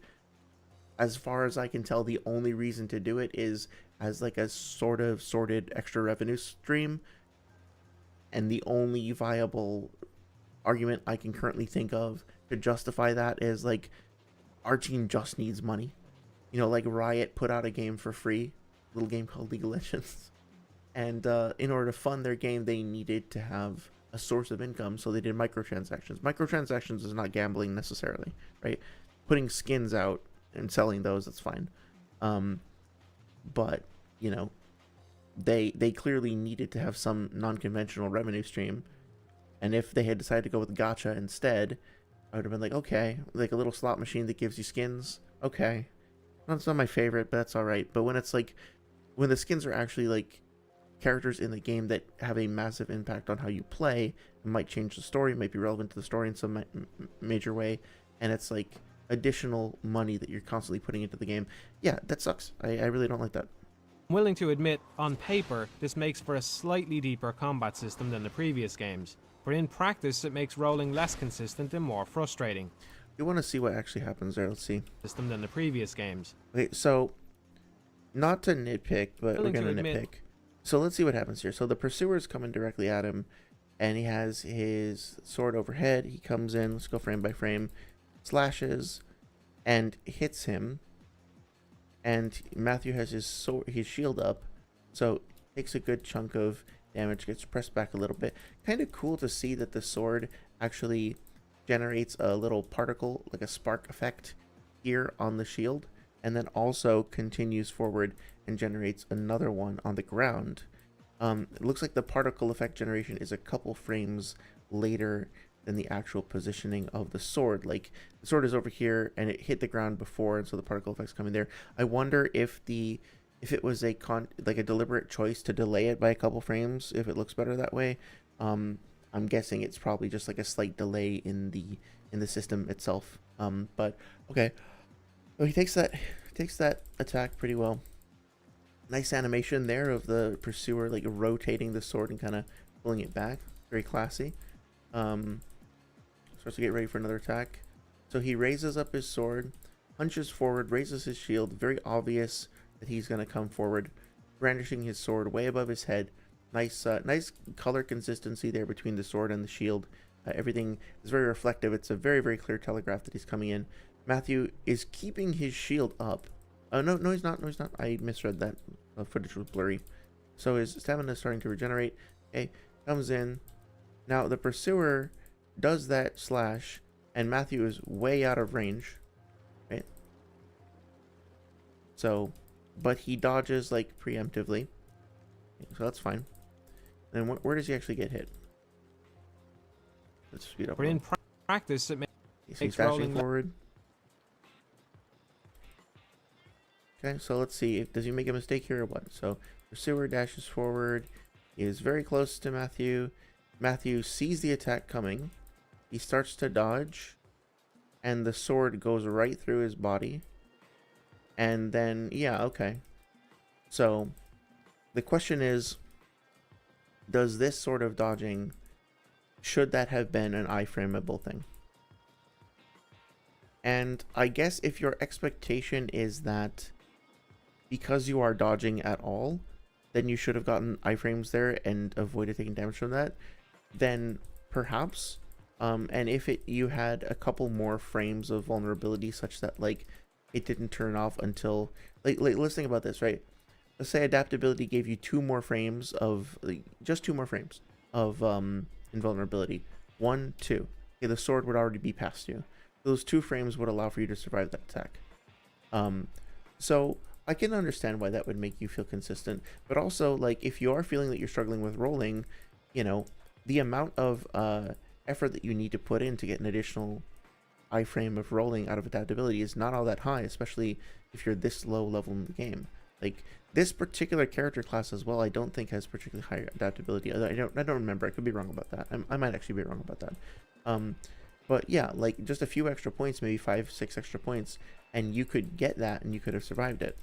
I feel like this is the game just telling you like, hey, okay, so you have to try to act differently here. Like you have to find a better solution to this problem.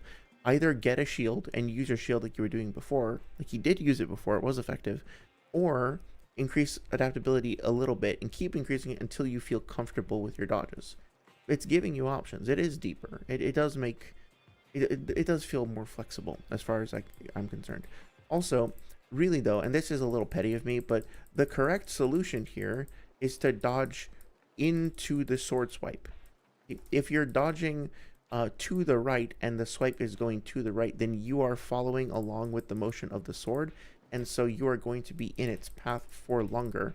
If he dodged to the left here, then you know, obviously like his vector is going in the opposite direction as that of the sword, and so he's traveling further away from it faster as opposed to going along with it, and then he doesn't need as many iframes in order to execute this dodge, because he'll be further away from the sword when the hitbox is active.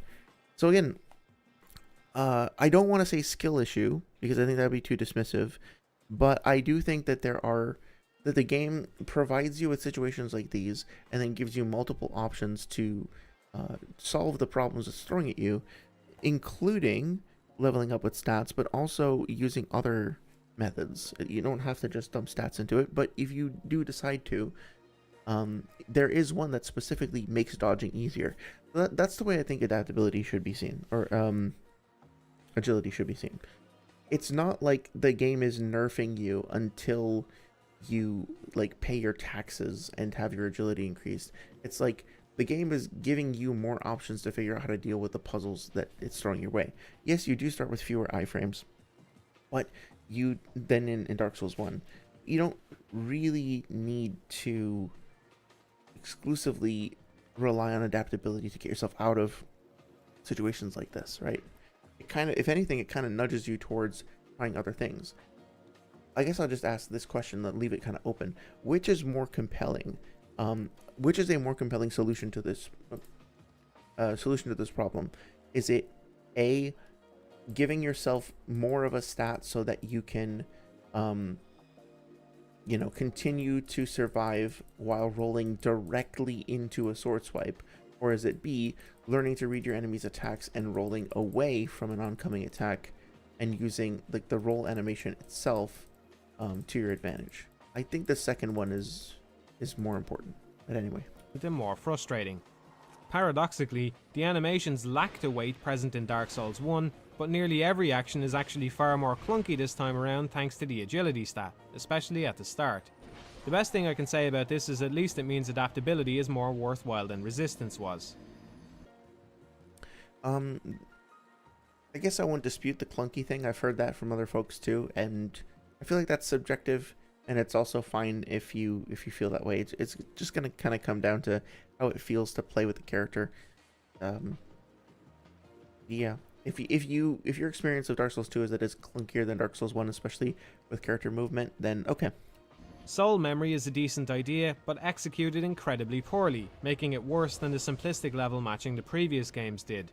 I like that they were at least trying to think of ways to stop twink characters from obliterating new players, but in doing so they made invasions even more rare, and now players can't do novelty builds just to play in certain areas because their soul memory will eventually get too high. All they needed to do here was change soul memory to reflect the total value of the player's level plus currently equipped gear. This would leave twinks out in the cold the way Fromsoft obviously wanted, but wouldn't stop invaders from creating novelty builds which could permanently play in certain areas. Yeah, I saw the idea behind soul memory, but I think that's probably the single most like widely agreed upon feature. I would genuinely be curious if anybody genuinely liked soul memory, apart from, I don't know, like I understand the idea behind it, but yeah, I think it's pretty universally disliked thing in the community, and I can understand why. If you're not familiar with it, basically every single time your character gains any souls, like a single soul, it is added to this tally called soul memory. Like if you pick up 10 souls, and then I think even if you die, but certainly if you spend those souls, or if you purchase something with them, those souls are still gonna stay in your soul memory. It's basically like an imprint of how many souls you have ever absorbed or come across over the course of the game.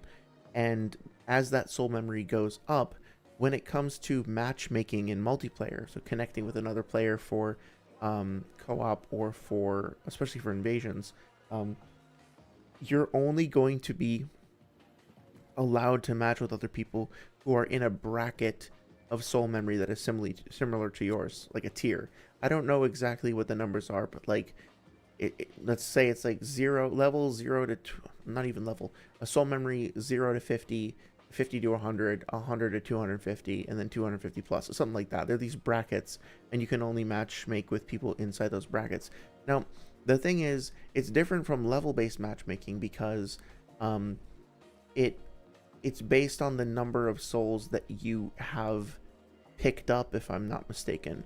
So that means that, like, if I go through a couple of levels and I'm, for whatever reason, decide to play risky and collect 150,000 souls, but then I lose them and I don't spend them, well, even though I will be 10 or so, whatever, 10 or 20, however far I am in the game, let's just say 20 levels lower than I would have been if I had spent those souls. As far as soul memory is concerned, I am still in that higher bracket as if I had actually used those souls.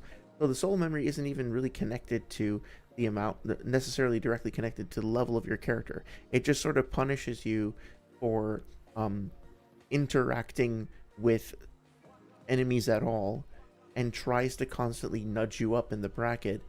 But I don't think it winds up working very well, because yeah, like if I want to just help somebody in co-op, right, I keep my level low. I keep it like 35 or something, and I help people with the last giant, and I'm still in their tier, and I help them with the last giant like 50 times, and I don't level up even once.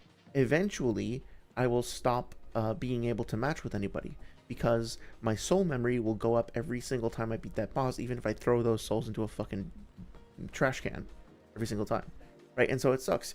If I want to make a build that is just helping low level players, eventually that character will stop being able to do so. Granted, Strayed now sells an item called the agape ring, or agape ring, and if you equip that, it stops it. Like, it shuts down the whole soul memory thing completely. Your character just will not absorb any souls, and those souls will not contribute to soul memory while that thing is on. So you can do it now. That requires you to get to the Lost Bastille. So at launch, I think this was a broken idea with some good motivation behind it. They then fixed it. I don't think Matthew was aware of the fix. I don't even remember if it was like within year one that the fix happened. So this is a great example, I think, of the developers trying something, experimenting with something, maybe feeling confident about it, but then actually listening to their fucking community and realizing, oh shit, okay, this isn't where we stand on business. Say that. This isn't where we like draw a line in the sand. This is where we listen to our players and try to give them a way out. And they did so in a way that was diegetic. You know, they made it a ring. They didn't make it some like shitty menu option or something. So, you know, it's just one of those things that didn't work out. Saria says, I find that when I'm having clunky controls in Souls games, it typically comes because I don't have the kind of build I'm looking for. Yeah, that's a good point. Once I find what suits my style best, movement seems natural. Yes. And I think adaptability is intended to both to help with that, but also to, you know, the stealthy ninja character archetype is not stealthy ninja, but like, I think what they were trying to do is to allow players who wanted to lean more into sort of like the agile shinobi or like trickster or, you know, nimble swordsman sort of archetype, to give them a stat that would support that role-playing archetype. And I think it does to a certain extent, but it's not, it's a little bit inelegant, I guess, especially if you're coming off of Dark Souls 1. Yeah. But that makes sense what you said about the controls. The schizophrenic design of Dark Souls 2 seems to just change, fix and break things at random. To me, this is all summed up with one minor problem with the Emerald Herald which irritated me to no end. When leveling up in Demon Souls, the Maiden in Black would recite a sort of incantation about souls. Anyone who's played the game for any decent length of time can probably repeat it word for word. The phrase, she says, appears when the player enters the level up screen, and as they think about their stats, it continues to play in the background. The Emerald Herald has a somewhat similar phrase, which she recites, but it's all front-loaded before the menu instead of playing in the background. Forcing players to get through 4 sentences before they can level up is only going to build resentment towards a character they're clearly supposed to like. The bigger problem, though, is that this issue was already solved, and yet for some reason it's now implemented in a much worse manner. The way the Maiden in Black recites her incantation is a very elegant solution which had no reason to be changed. It's like the team behind Dark Souls 2 tried to mimic Demon Souls without even bothering to go back and play it. Okay, so I wanted to, bear with me here. This is going to take a second, but I want to check something. Because I looked at this a couple of days ago.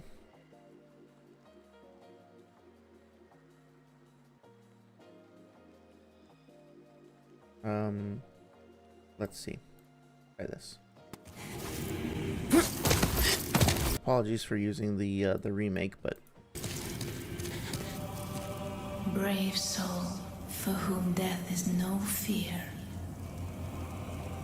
Prithee, lull the old one back to its ancient slumber.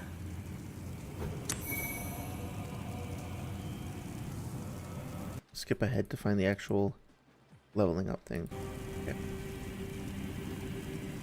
What is it? Seekest thou the power of souls? Of course. After all, thou requirest strength. Oh, sorry. Go ahead. Souls become thine own. I'm gonna find the actual leveling up part. I shall await thy return, slayer of demons. I am here for thee, and thee alone. We're not gonna see it. God damn it. Gotta try one more.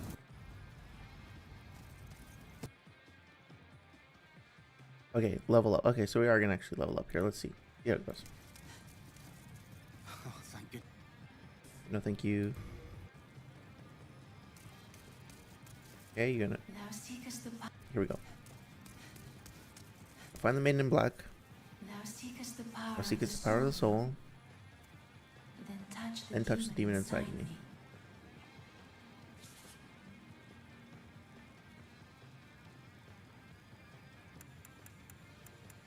Soul power. Okay, so I just want to talk about this from an experience, a user experience standpoint, right? In order to level up in, thank you, Jason's video game sources. In order to level up in Dark Soul, in Demon Souls, you locate the Maiden in Black.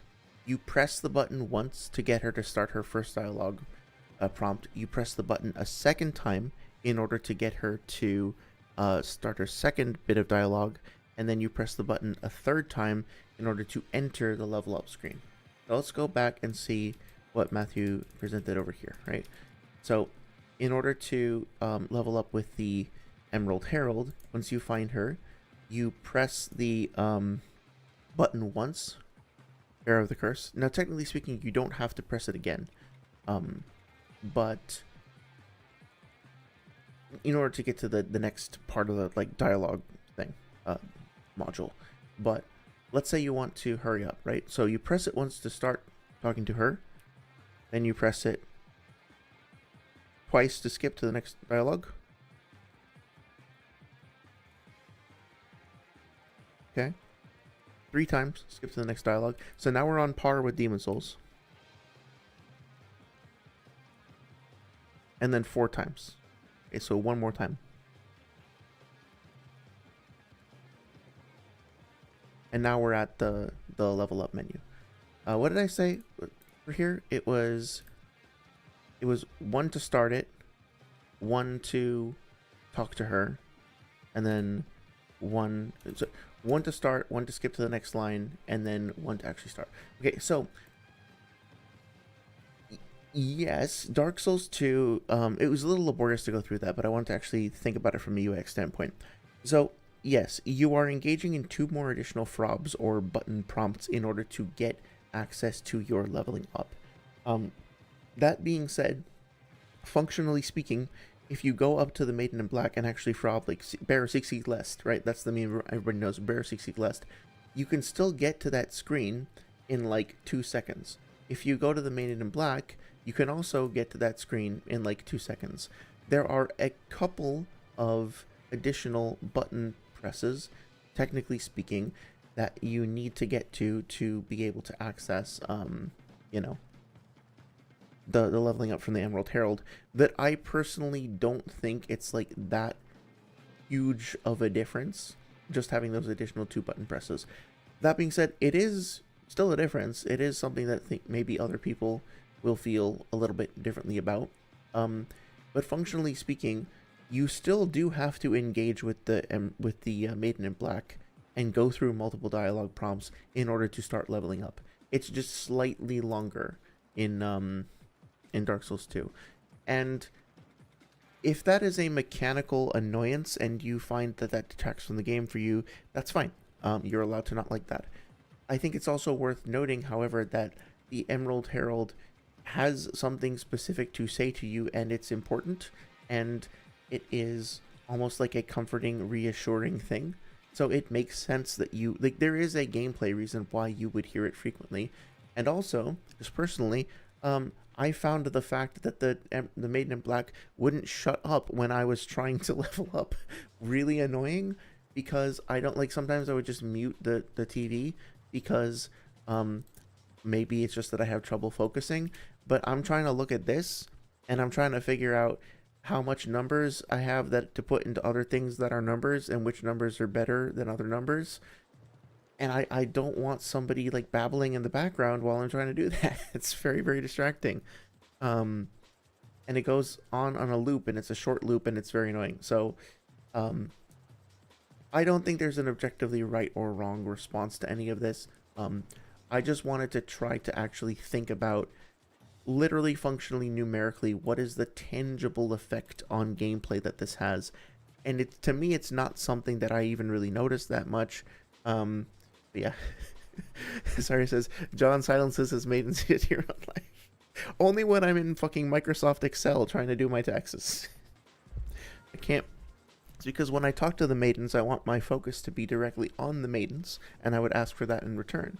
I don't want to be dividing my attention amongst the maidens, whom I very much appreciate, and my fucking math homework. It just makes it unfun for everyone.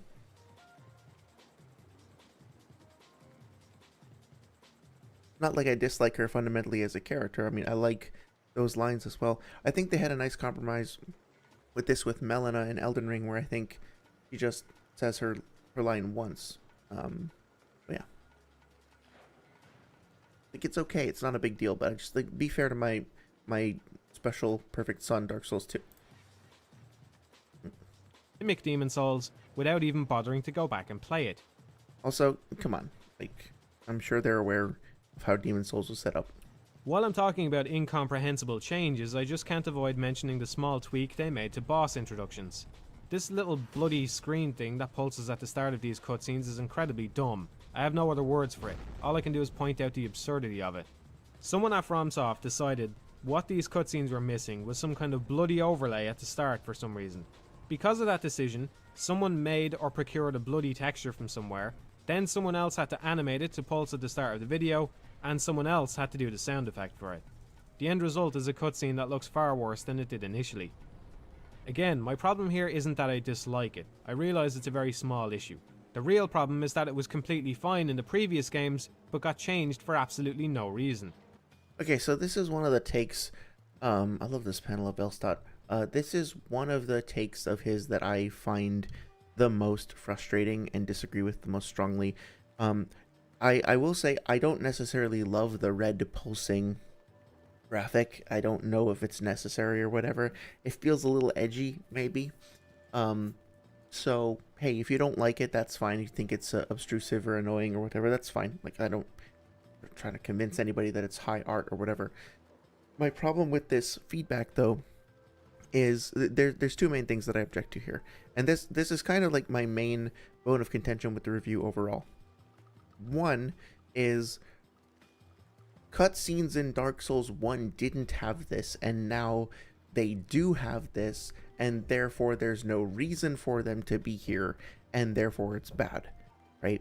And I guess that kind of segues, like, I kind of snuck it in, but like, the second one is just, there is no reason for this to be here. Somebody just decided for some reason, or no good reason, or a dumb reason, to just put it in here. Like, they went and got the texture, they procured it, they put it in, they animated it over scenes that were already fine before, and then they added this to the scenes and then changed them or ruined them or detracted from them. And my problem there is basically with just a lack of curiosity as to the potential reason as to like why they might have made this change. For example, you know, like, he doesn't say anything. All he says is like it's a bloody texture or something like that, right? Look at this. Look at this. Like, if you actually look quite closely, it looks as though it's some sort of a bloodshot eye. You can, like, your own eye as a character is getting bloodshot. You can actually see like, little veins and stuff that are creeping outward. It almost seems like your eye is focusing in. Like, there's a sound effect that comes with it. There's that like pulsing kind of heart throbbing visceral element to it, you know? So there's this assumption that, you know, cutscenes are done in a specific way in Dark Souls, and they are good. And then they made similar cutscenes in Dark Souls 2, and those were good. And then somebody put red blotches on them, and that is stupid and dumb and bad, because why were they even put there in the first place? They didn't used to be there. They weren't there in the previous game. Somebody just put them there. These are stupid. Do you see, like, I'm doing a caricature, I know, but like, do you see like the problem with that? There's no curiosity or care or interest whatsoever in actually trying to figure out why they're there. There's no entertaining the possibility, for example, that these cutscenes were always designed in the first place to leave room for a bloody texture. That, like, when all of these cutscenes were storyboarded from the get-go, the first boards on the storyboard were literally a flash of red texture over insert thing here, right? It's possible that that wasn't the case, but we're not even entertaining the possibility in the first place that there is a lore or a diegetic or a narrative reason here. And again, you are totally allowed to say, this thing looks like some edgy Diablo 2 mod garbage. I hate it. It's lame. The texture work is bad.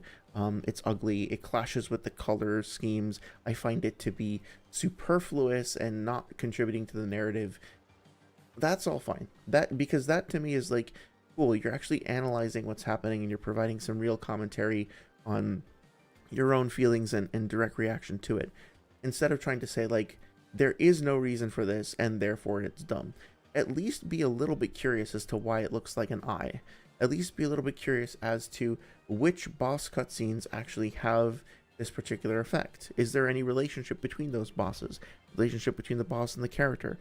Does the intensity of the overlay change over the course of the game, right? Like, there is more of a conversation to be had, and that's what I really object to. More so than the conclusion or the experience that the person might have had, it's the lack of interest in having a conversation about it, the decision that it's necessarily bad without, I guess, delving into why. Saria says, I see what you mean. More people need to ask why. I always hear people say this isn't necessary instead of asking why was this necessary. Let's look into it. Let's think about it for a bit. Yeah, thank you. Thank you. Exactly. And you know, at the end of the day, I might actually be convinced that it is a piece of shit and should have been outside of the game or something, or never included in the game. But I'm personally much more likely to be convinced of that if we actually just explore it and figure out what the reasoning is, as opposed to just saying like, I can't see a reason for this to be here, therefore it shouldn't be. And that being said, though, like, I do this too. Like, I'm not trying to be unfair. Like, I have caught myself saying like, there's no point. Why would you ever do that? Or I can't see any good explanation for this. This is stupid. It's okay to make statements like that, right? Specifically within the context of game development, though, with this particular art asset, I think a better way to approach this analysis would have been to at least take a second and try to imagine what the use could have been, and then tear it down if you don't like it. And you're allowed to do that too. Hey, Skull Servant, welcome. How you doing? How's your evening going? Thank you so much for checking out the stream. I like the is that a Sans Undertale avatar? I can't quite see the profile picture very clearly, but I just I got Sans on the brain. I've been playing Deltarune recently. Oh, that's cool. It's showing up differently. Sorry, I got distracted by something. Anyway, welcome to the stream. Hopefully I've represented your PFP correctly. If not, I'd love to know what that character is, because it looks really cool, despite that I can only see it in a little small render there. Skull Servant says, in other words, Dark Souls 2 being unironically the best one. Yes. Yes, Dark Souls 2, I think there is a case for it being the best, despite the fact that it has its flaws. Ultimately, if you have to ask me like what I think is the best Souls game, I will struggle to give you a straight answer, because I think each of the games does something very, very well. Like, Sekiro has the best combat system in pretty much any game I've ever played.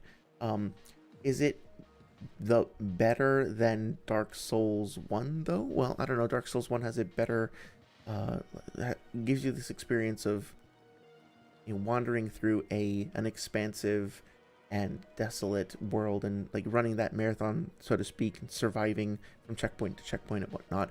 I think it has a bit more interesting, like, lore to a certain extent, more referring to the mythology and the architecture and the like bones of the world, so to speak. Not that Sekiro doesn't have interesting myths and lore, but there's something about like wandering through the demon ruins, for example, that feels very, very cool.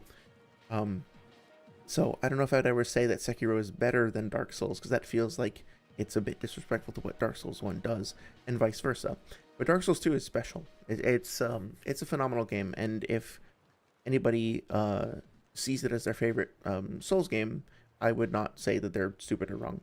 In fact, I'm guessing that you are in agreement there. Is Dark Souls 2 your favorite?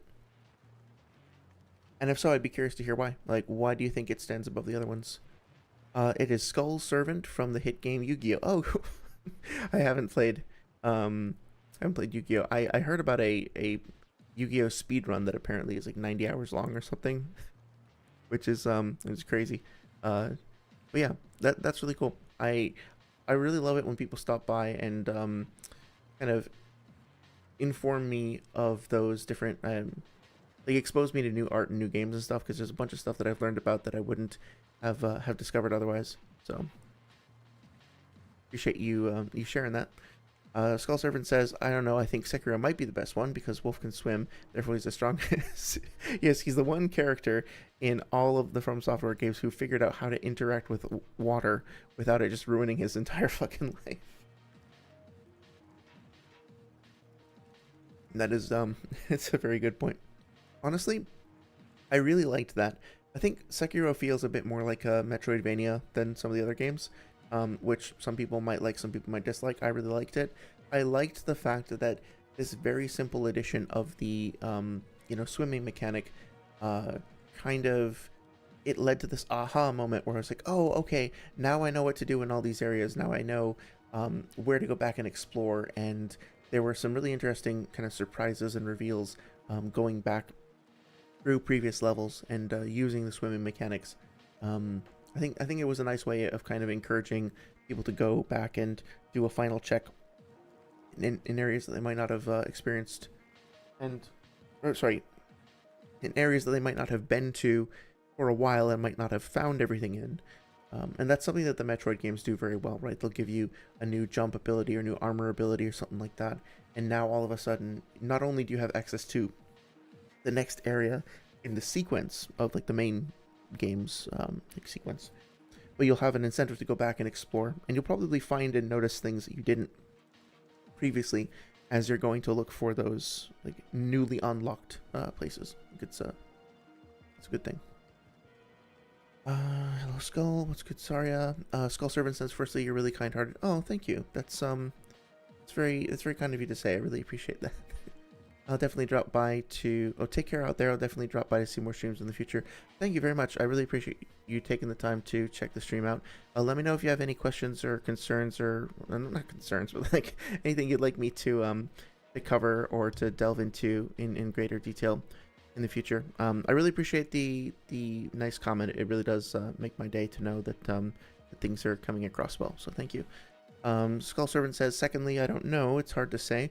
Dark Souls 1 is incredible, but it's very, very predictable. That's fair. While Dark Souls 3 is too quick and linear, Dark Souls 2 has so much variety and things to do that it makes you move past the jank. Yeah, I think that's a fair assessment, right? Like Dark Souls 3, I think was trying to follow a bit of the legacy that was set up by Bloodborne, so to speak, and to try to apply some of the more fast-paced, action-oriented, like you can even say frenetic style of combat back to the Dark Souls franchise to have the best of both worlds.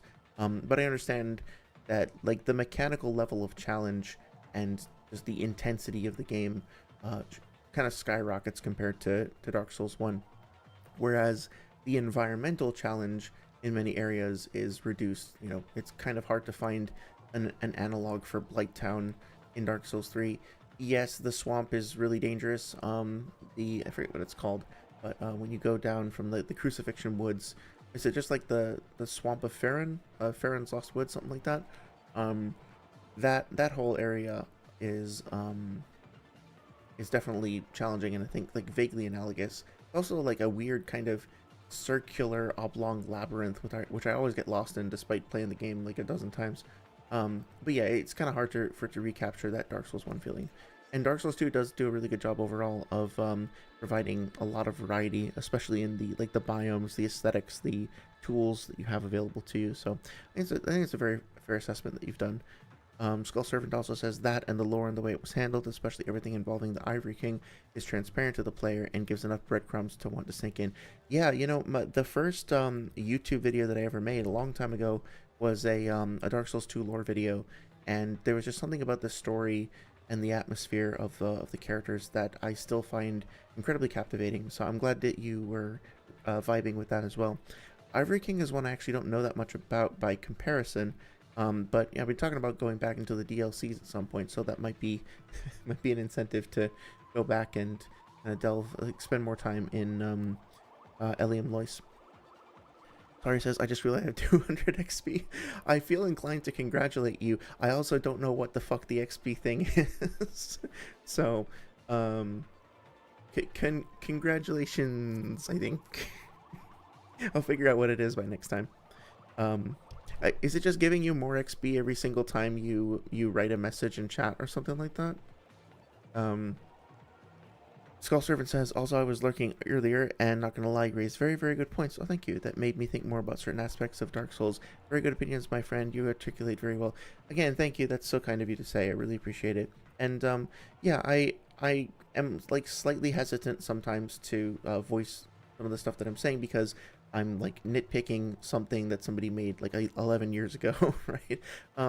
But really why I'm doing it is because I find it really, really interesting. Like, I disagree with it, but there are interesting points, there are interesting perspectives, and I want to, even in a virtual and completely parasocial way, continue the conversation and encourage other people to understand, like, to participate in the conversation if they want to as well.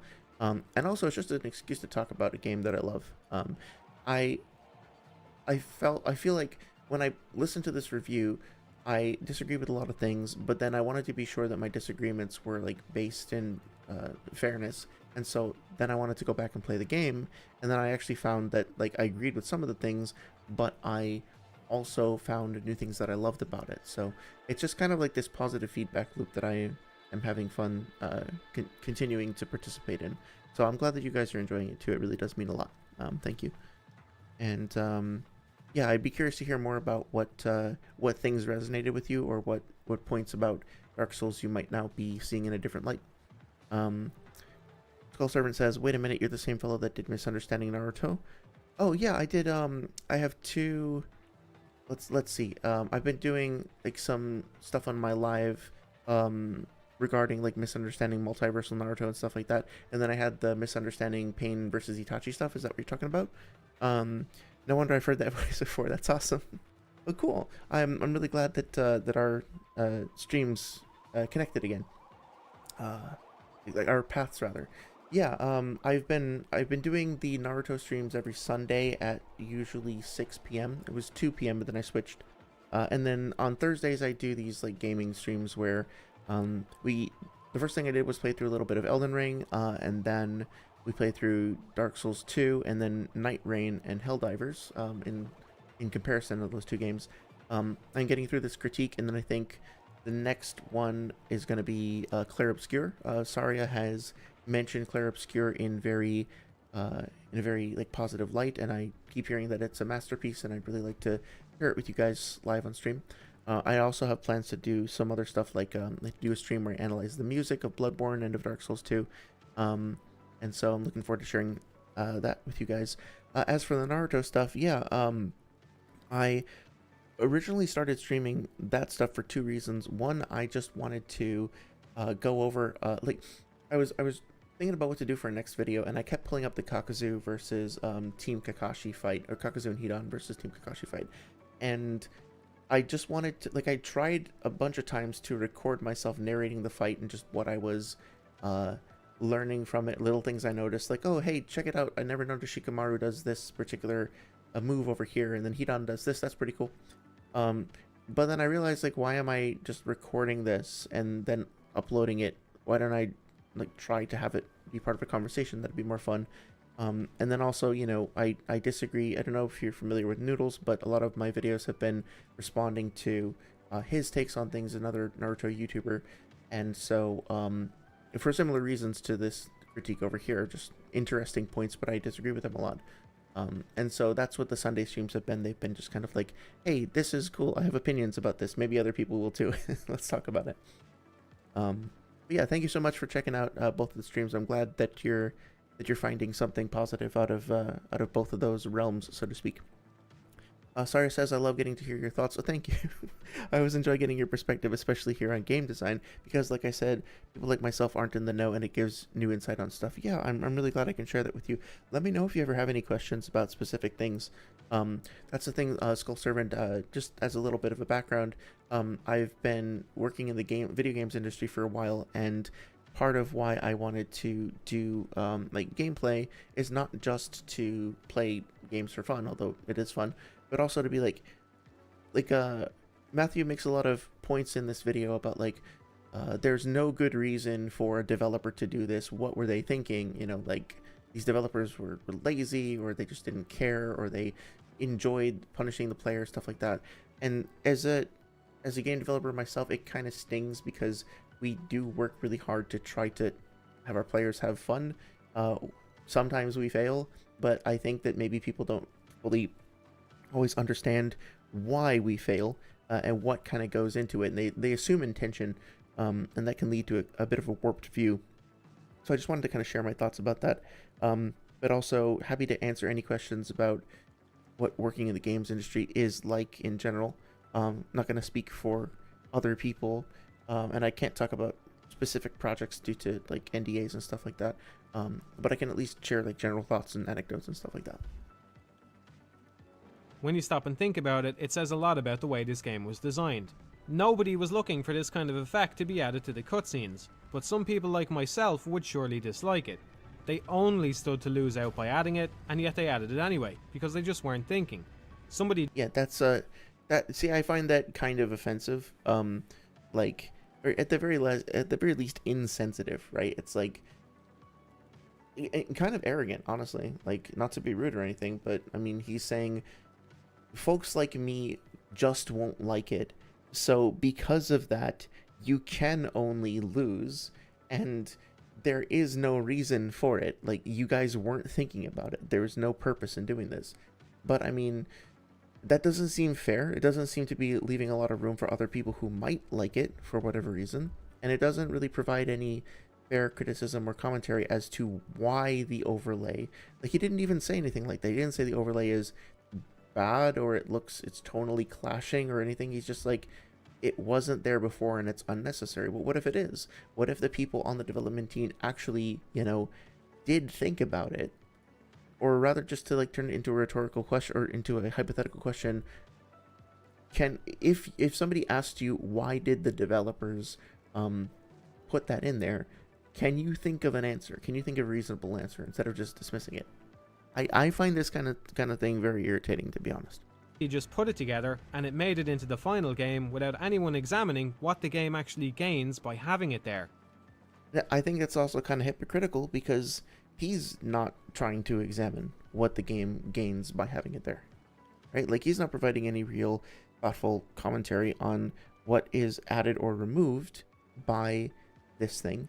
And instead he's just saying, well, no, it's the developers who didn't actually think about it. And it doesn't seem fair to me. Cyrus says they only sought to lose because a certain group wouldn't like it. Yeah, it's a good to kind of highlight that phrasing. What about the people who like it? What about the devs who thought this was a good idea and thought this was better for the design? Yeah, exactly. That's what I'm saying. It just, I feel like what I'm about to say is a little unfair, and I guess is more directed at the newer generation of Dark Souls 2 critics than at Matthew himself. But I feel like there's this very kind of petulant attitude of, this doesn't feel like it was made for me specifically. The other games I feel like they were made for me specifically. This one doesn't. So they're changing it, and that means they're taking something away from me. And then if they feel like they're taking something away, if they feel like something is being taken away from them and then given to someone else, like they're making the game easier so other people can access it, and less hard and compelling so that I don't have as much fun with it, then that frustration and sense of unfairness gets transferred to the other people who like it. Honestly, I think we've just kind of identified where a lot of the hostility about like Dark Souls 2 critics versus fans kind of comes from. They feel like their thing that's precious to them, which is okay, you know, Dark Souls is very fucking precious to me, is then being changed for a reason that they don't understand or don't see that there's any possible good reason, and then given to someone else or modified in a way that benefits somebody else but detracts from them, and it feels unfair. So I understand that, but I don't think that feeling of unfairness is fair in and of itself. I don't think it has come out of a process of fair and even curious analysis. It's just reactionary. So I don't agree with it. If you had asked me before Dark Souls 2 released, knowing that Miyazaki had been replaced in his role as the director, what would be the most likely thing to be fixed in the next game, I'd have guessed the Covenant system. Turns out I would have been wrong.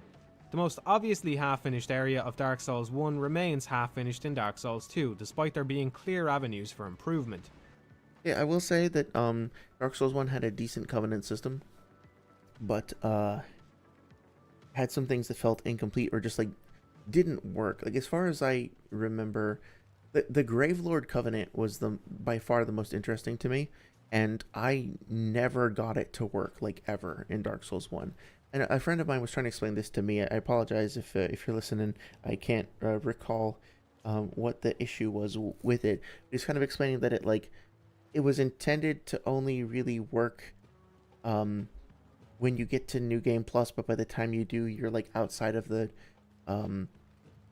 matchmaking radius, and it only works with other New Game Plus players or something like that, so that it really you very rarely ever manage to connect with anybody on it, especially in a new game, like single new game playthrough.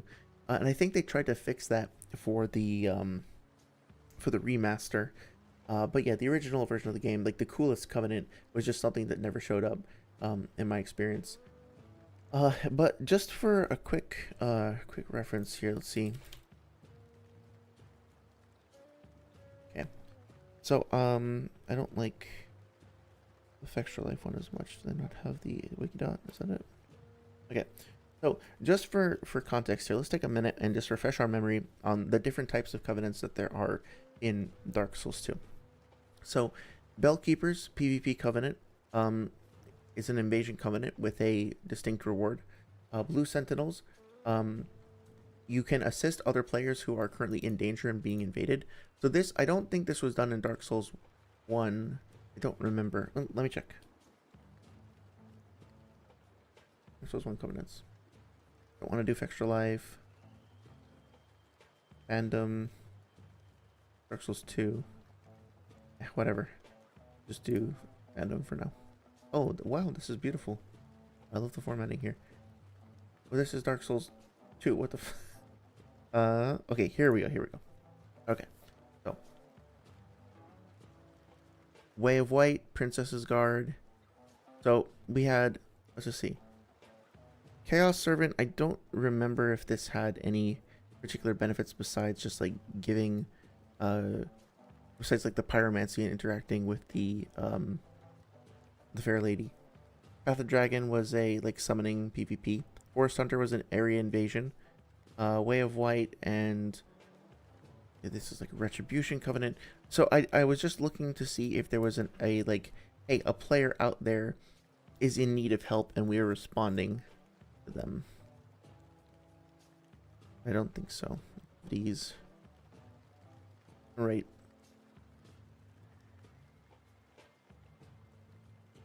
Invasion Covenant. Yeah, Servant, does that do anything? Just trying to gather some context here. Benefit. Right, Pyromancy, just level up. Okay, so Forest Hunter is the area protection. Okay. So there's, as far as I can tell, there's no functioning organization, benefits. Join up with other members in the Covenant and online play. Miracles. Okay, so what I was looking for here was to confirm whether or not anything like the Blue Sentinels had ever been implemented before, and I don't think so. I think this was the first time. So if you are a player who is not doing particularly well because you're being invaded by other people, you can choose to equip a covenant that makes it easier for other people to come and help you and to save your life and fight off the invader. You can also then, if you've been helped and you like that, you can then become one of those people yourself and be automatically summoned in to protect other people in their worlds. There's also the Invasion Covenant, pretty straight up. The Rat King Covenant, a hybrid invasion area of area defense, like tower defense minigame type thing. The sort of more honorable dueling Covenant that has like the draconic rewards. Covenant of Champions is a way to just like outright make the game harder and applies globally across the game and gives some interesting rewards as well. Pilgrims of Dark is kind of interesting because it doesn't really feel like a full covenant in the sense, but it does mean that you are committed while a part of the covenant to this journey into the deeper, darker depths of the kingdom, and then of course a cooperation covenant.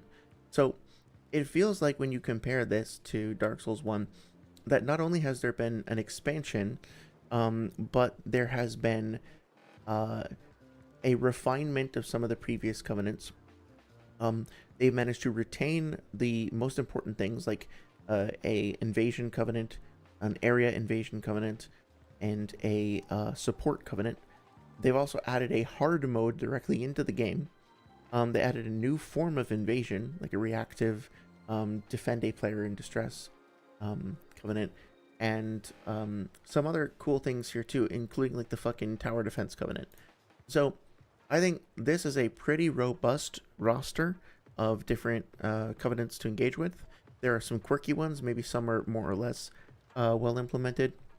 Depends on your feelings about it. But overall, this feels pretty solid, and this feels like what you would expect in a sequel, right? Like finding what the most important ones are, keeping them, and making sure that those aren't like touched or fucked with, but then also expanding, experimenting, maybe trying some quirky shit, etc., etc. Right? So let's go back to the review and see what he has to say. The Souls games have, for the most part, valued smart decisions out of players not just with regards to combat but also in NPC interactions and other choices. This is why it's valuable to try and get into your character's head a bit when playing. For example, when playing my knight, I decided not to attack anyone who wasn't hostile to me first, since that seems like the honourable thing to do and might avoid any nasty repercussions. Similarly, I decided it wouldn't make sense for me to join a covenant without having an understanding of what that covenant was about. I mean, if I came up to you on the street and asked you to join my organisation without explaining what it was, it would be a bad idea to accept my proposal. This is such a simple piece of logic, it's one of the earliest things we teach children. That's a good point. And yeah, there was something about like, this is a perfect example. It's one of my favorite moments in the game, right? Because not only do you find this particular dragon after finding a secret within another secret that's at the end of like this very long, elaborate section of the game. Feels almost like surreal and removed and more like sublime than any of the other areas of the game. It's also you're then given the option to pledge yourself to this thing, and you don't know what you're getting yourself into, and that, I think, kind of increases the majesty of it. You're basically like trying to put yourself in the headspace of your character who has found something that they recognize as being worthy of worship, to the point of, you know, you might have a pact with another god, but this thing is so majestic, so beautiful, or just so fucking cool, including like a glorious cracked out wall cat if you decide to sign up with Alvina, that you just decide to go in for it, and you pledge yourself to this thing that's like unknown and majestic, etc., etc., right? I think that's really cool. I think he makes a good point about it not being a practical, pragmatic decision to randomly sign up for this dragon's organization, but also it kind of this moment in the game was something that I found very, very compelling. And in Dark Souls 2, Shalquar tells you immediately, like, oh yeah, by the way, fucking covenants, whatever, just like pay me and you'll be fine. I'm pretty sure, although it's been a long time, that if you break a covenant in Dark Souls 2, you also accrue some sin, and then that has consequences too. So, excuse me.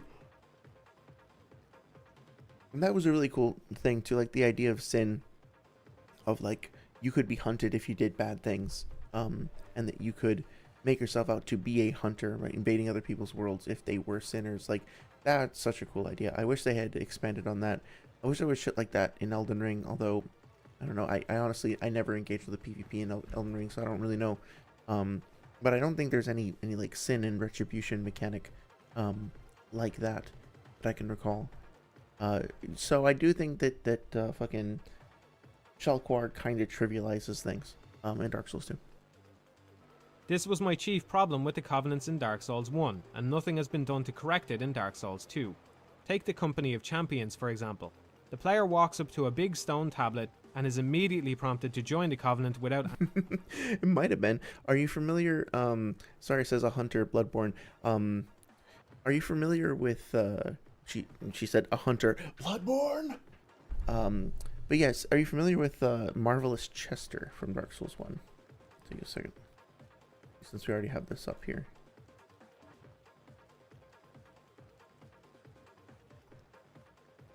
This guy.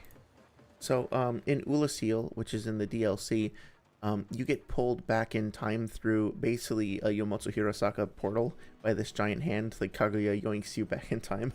And you find this dude over here in the previous time period that you're in, who's called Marvelous Chester, and he's wearing like a leather...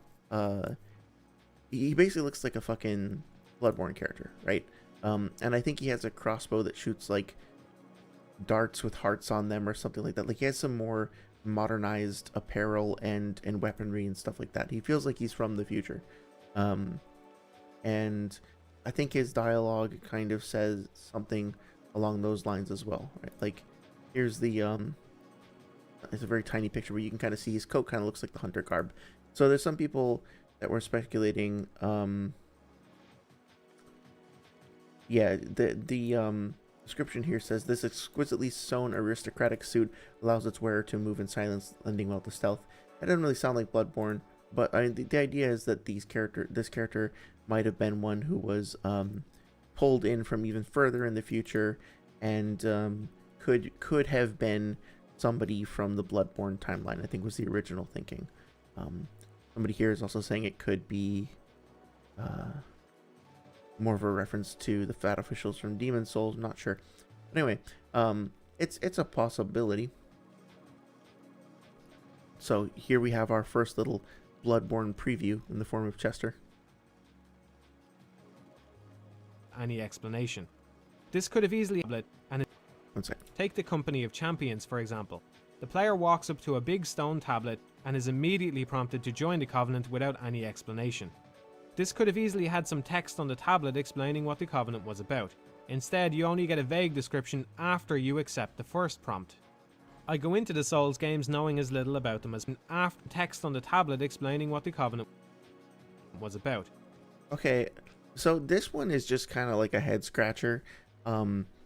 Sometimes in Dark Souls games you will come across things that are mysterious and opaque, and to me that's part of the charm, is that you're stumbling across these mysterious, forlorn, forgotten ruins and things like that, and remnants of ancient civilizations, and you're not going to understand everything that they represent. A lot of it is going to be implied, a lot of it is going to be steeped in metaphor or like obscured through the fog of history something like that, right?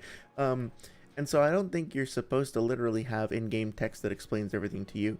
Even when you join up with like Tichigren and the Blood Covenant, what is it actually called? Brotherhood of Blood. At first he's basically just like, yeah, so Nar-Alma, also blood. Okay, get out of here, go kill. Right? Like you're not really given all that much information. You have to kind of glean it yourself over time. This Covenant, however, does actually give you some arguably non-diegetic text, and it shows up on screen, and really shouldn't be that hard to figure out. I mean, it says this is going to make your life hard, and then instead you only get a vague description. Then if you hit yes, it says, are you prepared to join this Covenant?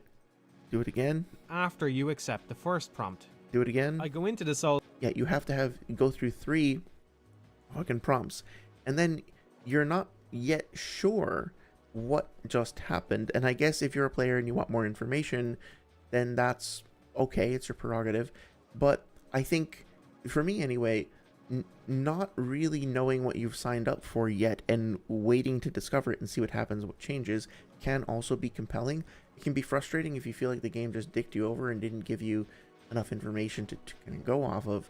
But I mean, it does literally say this is going to be hard. Are you sure? Are you really, really, really, really sure though? And then if you don't like what happens, you can then nope out of it with Alvina. So that is the way to escape from it, I suppose. Does it feel a little less majestic than a dragon at the edge of the world? Sure, but I don't know. I still think it's compelling, especially since it literally is the most apart from like Kuro's charm, I guess, in Sekiro, it's the most obvious. Yes, please make the game harder for me, but also give me distinct rewards for that in the series that I'm aware of. Yeah, I know like the Calamity Ring makes you take more damage, but it's not, you know, it doesn't really, it's just a multiplier. It doesn't change the game in a tangible way beyond that. Like, you don't get rewards for it. It doesn't affect enemy stats or anything like that, right? Saria says, honestly, that would be sick, especially with Dark Souls bosses being in Elden Ring. Yeah. I still don't know. Honestly, I kind of lost interest in Night Rain. Maybe I'll pick it up this weekend if I have time. Because I still have no idea why those bosses are showing up. I have no idea what's going on with the lore, which is weird because usually I get totally obsessed with it, but something about it just kind of frustrated me. I'm gonna give it another shot. Sorry says, I feel like the game asking me if I'm sure multiple times is enough to deter me.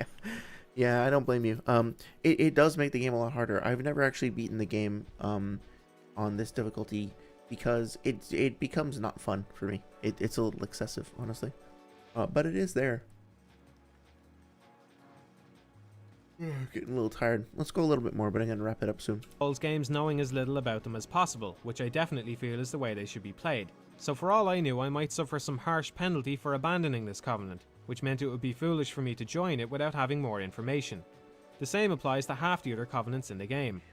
Now, as I said, this was an issue with Dark Souls 1, I'm not going to ignore that, but the chief benefit of doing a direct sequel like Dark Souls 2 is the ability to fix up areas from the first game, which hasn't happened here. Okay, so there are two things kind of come to mind. One is if they didn't fix it, maybe it wasn't broke, right? Like, yes, they did have the ability to fix things up from the first game, and these are the decisions that they made. And so maybe if there are commonalities between these two games, maybe that was the result of them making the same decision and having the same intention both times around. Not like it was broken in Dark Souls 1 and needed to be fixed, but that it was already okay in Dark Souls 1, and they basically kept it the same in Dark Souls 2 because they liked the way that it was before. Also, I definitely understand that feeling. Like, I think it's a good thing that you should feel that making decisions like that might have a severe consequence and be hesitant to do so, not want to, you know, run the risk of, of hamstringing yourself or otherwise, like, ruining your experience. But, I mean, fucking Kat literally tells you that you can abandon the covenants, and you find her, like, right away. She explains what covenants are.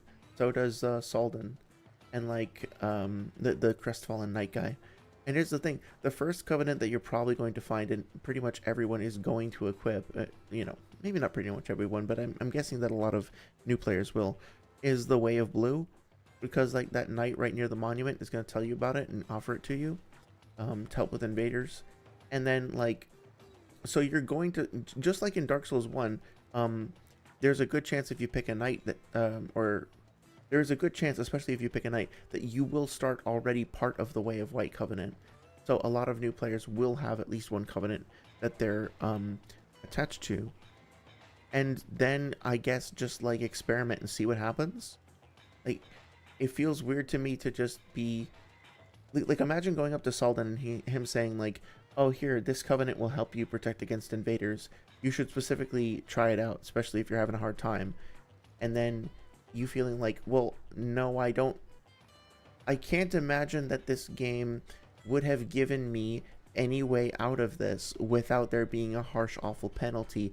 So I'm going to say no to this incredibly obvious, you know, forefront signposted thing, and not try it at all, and not imagine that there's some way out of it. You know what I mean? Like, even in Dark Souls 1, if you broke a covenant, you just pay to have your sins absolved. you would lose whatever progress you had made in the previous covenant, but that felt fair, right? They felt like there was a tangible, solid reason for, like, consequence of breaking a covenant, breaking a pact, but you also weren't getting fucked like too hard. You could just get back on track pretty easily. And I don't know why you wouldn't extend like the same, allow for the possibility, like, oh, maybe the game developers did actually put something in here. I'm willing to go find it that would help me get out of that sticky situation. Again, lack of curiosity here, or maybe overabundance of caution, I think winds up detracting. Eventually I would find out there are no consequences for abandoning any of the covenants, which is another problem. The word covenant has an air of permanence to it which isn't upheld by the game at all. Again, this problem existed in Dark Souls 1, but if anything, Dark Souls 2 practically encourages the player to abandon covenants whenever it seems even mildly convenient to do so, since they can always easily rejoin. I agree with that, for sure. The covenant system feels like you're just, and you know what's interesting is that they went even further with this in Dark Souls 3, because you don't have to even like run up to people and ask them to rejoin the covenant. You're literally just given like these tokens, these icons, and you can swap them out wherever you want, whenever you want. So between Dark Souls 1 and Dark Souls 3, they decided to go further in the direction of a covenant being like almost like a subclass for your character that you can kind of toggle off whenever you want. I wonder if it seems like a subtle thing, but I wonder if they had just decided to not call them covenants and instead just called them like aspects, or called them like alignments or something like that. Because if people would respond to it the same way, or if Matthew in particular would have enjoyed them more, because he's right, a covenant is something that is a sort of a deep, almost sacred, like a very serious thing. It's like a bond, right? And when you make a covenant with the fair lady, or you make a covenant with the dragon, the ancient dragon, you are almost entering this sort of intimate situation with this mysterious and powerful thing, and it feels a little bit vulnerable. It feels a little bit scary. It feels like you're in a little bit over your head, but you're willing to take the plunge and take the risk and commit yourself to this because of how compelling you find it. You don't really get that from Dark Souls 2. You just walk up to a little short guy in a bell tower and he's like, oh, you want to be in my covenant? And then you walk up to a depressed guy, he's like, oh, you want to be in my covenant? And then you walk over this to a big rock and it's like, you want to be in my covenant? And then you can just kind of like, I don't know, sleep around, I guess, and just kind of like have this constant rotating stable of covenants. Not to shame sleeping around, that's not what I'm saying. I'm just saying that, like, having a rotating stable of things, and then having those things also meant to be like these deep, mysterious, ineffable, singular things. There's a bit of a conflict there. Know what I mean?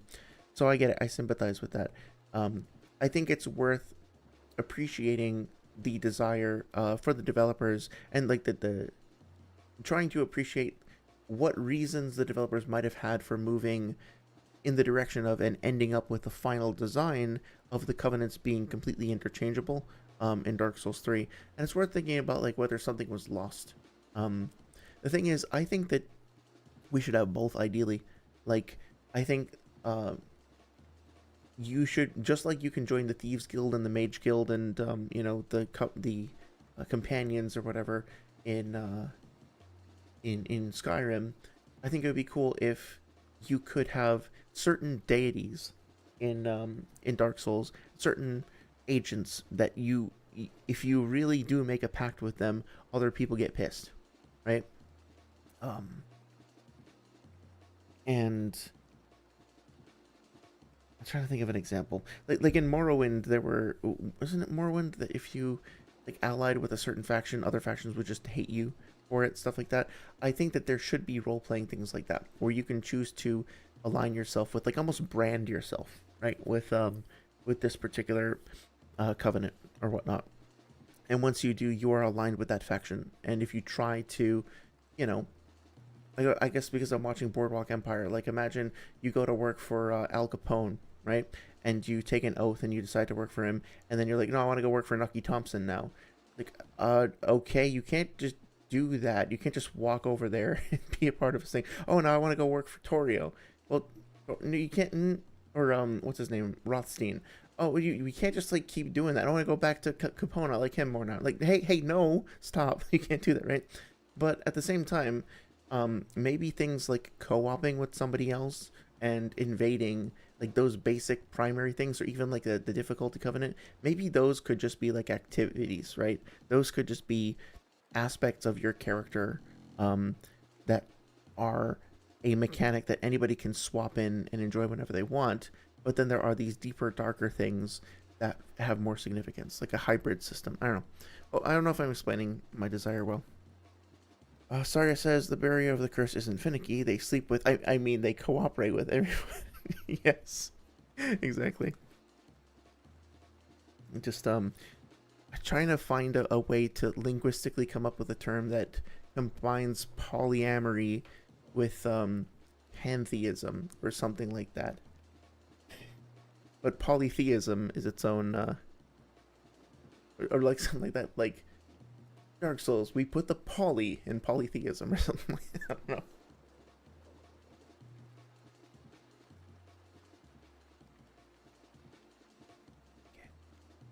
If you're going through one of the bell towers, you may as well just join the Bell Covenant to get a few Titanite chunks.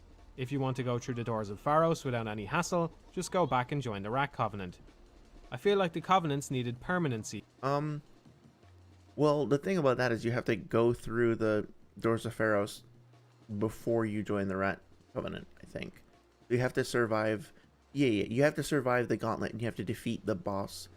Unless there's some other way to get a rat tail that I'm not aware of. So that one is backwards, but yeah. Either by limiting them to one per character, or at least enforcing a strict penalty for abandonment. This would have improved the replayability of the game by giving each character a... It does, for stuff like the, like, to be fair, I don't even know if the Bellkeeper needed to be a covenant per se. I think they're just using the... It's just unfortunate that they decided to have their, like, multiplayer, like flexible multiplayer mechanics all crammed into the auspices of Covenant, because under the umbrella of Covenant, because the Covenant system in Dark Souls 1 was already what they were using for multiplayer engagement, right? And so they kind of hybridized it, and it is a little bit clunky. I can see that. certain role in the world, and might have improved the longevity of the online as well by giving people a stronger attachment to their Covenant. Of course, all of this would be contingent on explaining the Covenants better and giving more noticeable long-term rewards, but these aren't demanding goals. As for the they can be very demanding, actually. You'll be surprised at how difficult it is to actually, like, correctly implement that stuff. Covenants themselves, there are some other, more specific issues. One minor detail which has a drastic knock-on effect is the lack of a whole red-eye orb for invaders. Without whole orbs, there are less invasions overall. This means the Way of Blue Covenant will have fewer disciples, which means the Blue Sentinels have no reason to be summoned. I played as a Blue Sentinel for several hours, and was never summoned to protect anyone in the entire time. On the other I will say, yeah, I don't know if the problem is specifically that there isn't a whole eye orb. I think it has more to do with the matchmaking and soul memory and stuff like that. But I don't know why the fuck they wouldn't just give you a full orb. There's nothing particularly interesting about running back to get more consumables or something if in order to do more invasions. I guess if they were trying to make it so that you could only do an invasion once in a while, they wanted to make it so that, like, you couldn't just sit there for hours on end spamming eye orbs and doing nothing else. They wanted invasions to be something that you only did occasionally, or like you took breaks essentially for whatever reason. That's one of those things where I think it's sort of an okay idea, but if you play test it, do players really want to do that? Do they really enjoy that? Or do they just want to, like, you know, there's some players who just basically just want to do PvP all day. I don't think you should force them to have to run back to the shop every 5 minutes to get another token, you know? That's fair. On the other hand, my time in the Bell Covenant was action-packed, and each kill rewarded me with a Titanite chunk, far more valuable than the rewards for being a blue or red spirit. This That's true. The economy is kind of busted. imbalance in the reward structure pushes more people to the Bell Covenant, further killing the other three. The way I see it, there are two simple fixes which would drastically increase the amount of activity in those three covenants. First, give the invaders and defenders whole eye orbs early on, maybe at rank 1 in the covenant. Second, change the way of blue covenant so the members don't have to waste a ring slot in order for it to be active. Yes, 100% agree. This applies to Bloodborne too. I stopped engaging with PvP and co-op in Bloodborne for one very specific reason. Because that stupid text kept popping up in the middle of the screen after I rang the bell that said, like searching for another world to assist or something like that. And then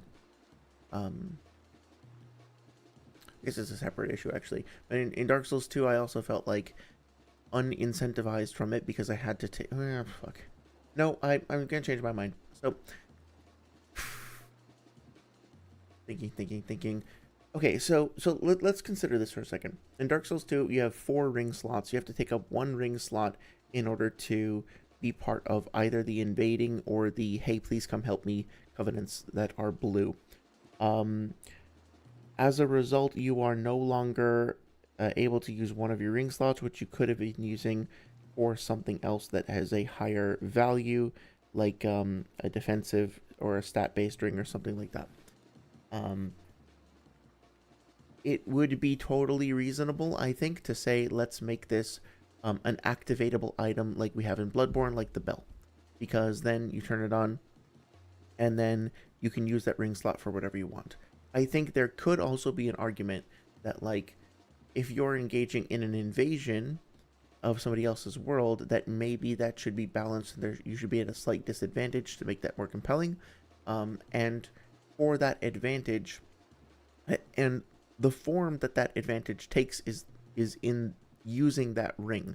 Because what you're doing, yes, you can swap out the covenant icons whenever you want and kind of use them interchangeably, but think about your character deciding, okay, I am now going to go help other people in other worlds, so I'm going to take something off of my character, off of my person, that defends me and benefits me, and I'm going to replace it physically with something that specifically only lets me, like, the only benefit to it really is that it helps me help other people. So you're making a sacrifice on your character for the purpose of then making yourself available to assist other people. That to me is a compelling exchange. That little sacrifice, that little trade-off to me actually enhances the narrative and the function of the covenant itself. That being said, if the primary motivation is just to ensure consistent matchmaking, I mean, like, you'll be spending so much time hanging around waiting for yourself to get summoned in the first place that you'll wind up spending most of your time running around with a ring that's completely useless and not helping you in your single player campaign that you are actively playing while waiting for the thing you really want to do. So I think that trade-off would feel more compelling if it were like the ring was acting as a key to get you into the multiplayer experience, and that was happening consistently. If it's not, it's just going to feel broken. It's going to feel like it's a waste and taking up space in your inventory. So I think I sort of half agree with him. And then with the Bloodborne thing, I guess on further reflection, that's kind of a separate issue. My problem with that is more that it's just this annoying text on screen, but that doesn't happen with the Dark Souls 2 ring. So Saria says, I've never played a Souls games PvP because that's how the community scares me. I don't blame you. Minding my own business, and then some random asshole with the name Big Chungus is here comes in and murders me. Yeah. Yep. So honestly, the names can kind of be very immersion breaking. I will say that being invaded by somebody in a tense moment, ironically, when that player is not very good, is great, because the feeling of, like, when the message pops up on screen, like there is somebody in your world now and they are coming to hunt you, they're coming to kill you, it's kind of terrifying, especially if you're in an area that you're already a little bit stressed about. But then if you manage to detect them and to outsmart them or outplay them or both and survive, oh my god, it feels fucking amazing. Like, you go from feeling totally overwhelmed and terrified to feeling like, I don't know, like an adrenaline rush almost of victory. And that can be very powerful. But also, you know, you get like you said, like Chungzilla 69420, who just shows up and their character model is all bright toxic green, you know, and they just like poke you once and then they do like an animation like they're humping your face, and then, you know, in the spirit of PvP in games for generations, but also it is a little immersion breaking. Nobody wants a valuable slot taken up on the off chance they get invaded, so they don't use it. If joining the Covenant alone... That's a good point. He's probably right about that. From a UX standpoint, you know, all that I said before is like my opinion on why I think the system could actually be like, what's the word for it? Synergistic. But at the end of the day, like as a developer, you just need to like listen to what your players are saying, and if they're like, yeah, I'm not gonna fucking wear this because I don't like it, and it doesn't, it feels like a waste, and then that leads to them never engaging in the Covenant, and then other people who want to be part of the Covenant have fewer people to play with because there aren't as many in the pool. Then it's like, okay, it's one of those things that can very quickly kind of spiral out of control, and just lead to the whole thing shutting down. So sometimes you just need to listen to what your players want, and if they just want to be able to easily join a Covenant for PvP or co-op or whatever, then just get the fuck out of their way. You know, you had a cool idea, it was smart, it was creative, and also it's not working. Sometimes, what is that thing that Picard says to Data? Sometimes it is possible to commit no mistake and still be wrong. That's not an error, that's life. It's called being human, something like that. That's like a very important lesson for all game developers to keep in mind, right? Is that we're going to have ideas that seem perfect and flawless and work well and are beautiful, and then we're going to put it in front of people and they're going to be like, this sucks, and sometimes we just need to listen and accept that. Very hard to do, but it's yeah, we need to. allowed the summoning of blue sentinels, it would make much more sense. The Covenants in Dark Souls 2 are mostly Rat. analogous to the ones in the first game, but one which saw a major overhaul was the Gravelord Covenant, which has been replaced by the Rat one. I always wanted to love the Gravelord Covenant in Dark Souls 1, but found it inherently unsatisfying since you don't get to witness what's happening to the people you Gravelord. If you're not familiar, the way that the Gravelord Covenant works is that you consume this item called the Evil Eye or something, or the Eye of Death, and what it will do is it'll find somebody else's game world, and it will make it so that very strong enemies spawn in that enemy's world, and then if I think how it works is like if they die, then the Covenant will spread and infect another person's world and just keep on going. But if the person whose world is invaded will see a little sign on the ground, and if they activate the sign, they will come into your world. And if they can kill you, then it stops the spread of the infection, or whatever you want to call it. Really cool idea. Of course, you don't get to see this happening to other people, but you will see it when it does happen to you. And just knowing that you have like spawned an evil system out there is a really cool concept. I don't agree that the Rat Covenant like replaced the Gravelord Covenant. They feel like two distinct entities. Yes, they happen in like areas with skeletons, but I don't know. Sorry, as opponent says, "This is beautiful. Thank you. You didn't let me finish. This is beautiful, but I don't want this in my game." What? I don't want it. Never cook again. Sometimes devs have to hold that. Yeah, we do.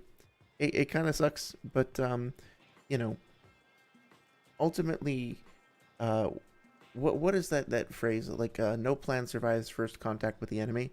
Not that our players are enemies. In fact, it's quite the opposite. But like, doesn't matter how great an idea seems until you actually see it in practice, right? And I learned this from talking about Naruto stuff, including my conversation with Sage recently. Like, it doesn't really matter how much an idea seems good in my head. It does matter. It does matter. It matters. But like, at the end of the day, when you deploy that idea and share it with other people and test it, sometimes the results are going to be very different than what you expected. Even if you did nothing wrong, it's just your perspective is going to be limited. And when it's expanded, you're going to notice new things that you didn't before. And players are very, very good at helping us identify things like that. Yeah. This seems to be what the Rat Covenant is rectifying, but it's gone way overboard. The Rat Covenant is a completely unfair and frustrating setup to go against. In the Doors of Pharos, players are immediately assaulted by a huge mammoth creature, a toxin-inflicting rat, and an enemy player, all while wading around in knee-deep water which restricts movement. This isn't a PvP exchange, it's a meat grinder designed for the amusement of the rat. Some people defend this by saying the victim loses nothing in the engagement even if they die, but this is a weak excuse. I don't judge my enjoyment of a game based on how much stuff I have in my inventory, I judge it by the things happening to me. Being pulled out of a level into a load screen only to be slaughtered by impossible odds, taunted by an enemy player and then kicked back into a load screen is a waste of time at best. Yeah, honestly, I think if they had just like gotten rid of the water, that would have been enough. I think it does sometimes feel like you have very little option to deal with that initial onslaught. I think the idea was that they wanted to try to create a sense of panic in that initial space and force you to sprint into the next area, at which point you might be accosted by traps. So this was supposed to funnel you into like the trap gauntlet, but that would be a whole lot easier to do if you weren't slowed down by the deep water. So I think I agree with this. I don't think that the Rat Covenant overall is like fundamentally broken. I think it's a brilliant idea and I love it, but also I agree with this. Invasions have always tilted the scales in the favour of the invader, but this is going way too far. Demon Souls did this best by giving invaders reduced health compared to their targets and changing their character tendency with every kill, which pushed them more towards being a glass cannon. This Covenant was almost a great idea though. The mistake was allowing players to directly attack the people they pull into their domain. Instead, the Grave of Saints and Doors of Pharos should have been loaded up with more interesting traps, and the rat should have had to kill the victim by triggering the traps intelligently. I think that would be a bit of a tough sell to just like completely remove agency from your character, and have you just like sitting there and pushing buttons remotely. But there might have been, but I think he's onto something. I think really the appeal of the area is in the traps and the environment and using that as a weapon. And I think that they had a really cool idea that was maybe too clumsily implemented. I think that's a fair criticism. This would have made the Covenant 10 times more interesting and fair. Fairness is something which is lacking a bit in Dark Souls 2 compared to previous installments. I think that's probably a pretty good place to stop. We can probably do the rest of the video in one more stream next time without rushing it. Saria says it was supposed to funnel you into this area when the same player refuses to run from any battle. Yeah, just like what's that item that just like makes you move slower but increases your defense? Just does that, like puts on Havel's armor and the big like stone wall shield and just like sits there in the water like, what are you gonna do, huh? Come and get me if you want some. I'm sure there are players who do that. Actually might not be a terrible strategy, come to think of it. If you're already not going to be very mobile, then just like make it a problem for anybody to touch you. Please don't take that out of context. Anyway, so I think I'm gonna call it a night for now. I think that seems like a good place to stop. Looks like we've got one more stream before we reach the... Wow, I'm tired. Before we reach the end of this, and then we're gonna start moving on to Clair Obscure, I think in 2 weeks' time. Sorry, it says immovable object strategy. Yeah, exactly. Become big stone. Sit. Wait for victory. Seems reasonable to me. But yeah, so let's see. So Sunday we'll do a Naruto stream. I don't know yet for sure what I'm going to do. I think I want to do a stream going over skepticism again, but I have to think about it because I want it to be, if I talk about that stuff again, I want it to be something that's targeted and researched, and I'm still kind of mulling it over in my head. So this Sunday might be another, like, going through a fight, like continuing to talk about like Pain versus Naruto as I think of what I want to say about that, or it might be another stream about skepticism, I'm not sure. Either way, Naruto stream this Sunday at 6. Next Thursday, I think we'll finish this up. And then within the next week or two after that will be the Dark Souls 2 music stream. Haven't decided whether I want to do it on Thursday or Sunday. I'll probably keep it on Thursday, but maybe go a little longer, start a little earlier, so that we have more time to kind of play with those tracks. And that's all I have on my mind at the moment. Just want to say thank you very much, Saria, of course, and Skull Servant as well, for stopping by. Really appreciate the good vibes and the positive commentary and encouragement. It really does mean the world. And as always, please feel free to let me know in the comments if you have any follow-up questions or challenges on anything. I need to actually get around to posting the Discord link, but if you're listening back to this and would like to join the Discord, we do have a Discord server. We talk about Naruto, we talk about games, we talk about Soul stuff in general, and I post announcements there whenever I'm going to stream. So I am happy to continue the conversation there pretty much whenever. Just search for me by name, John the Maven. Same name is on the stream. If you want to keep updated about what I'm up to. I think that's pretty much it. Thank you very much again. I hope everybody has a great night. Sorry, good luck. Continue with the recovery. Enjoy those ice cream sandwiches. I'm gonna go see if the store is still open. I can grab one myself. If not, I'll be having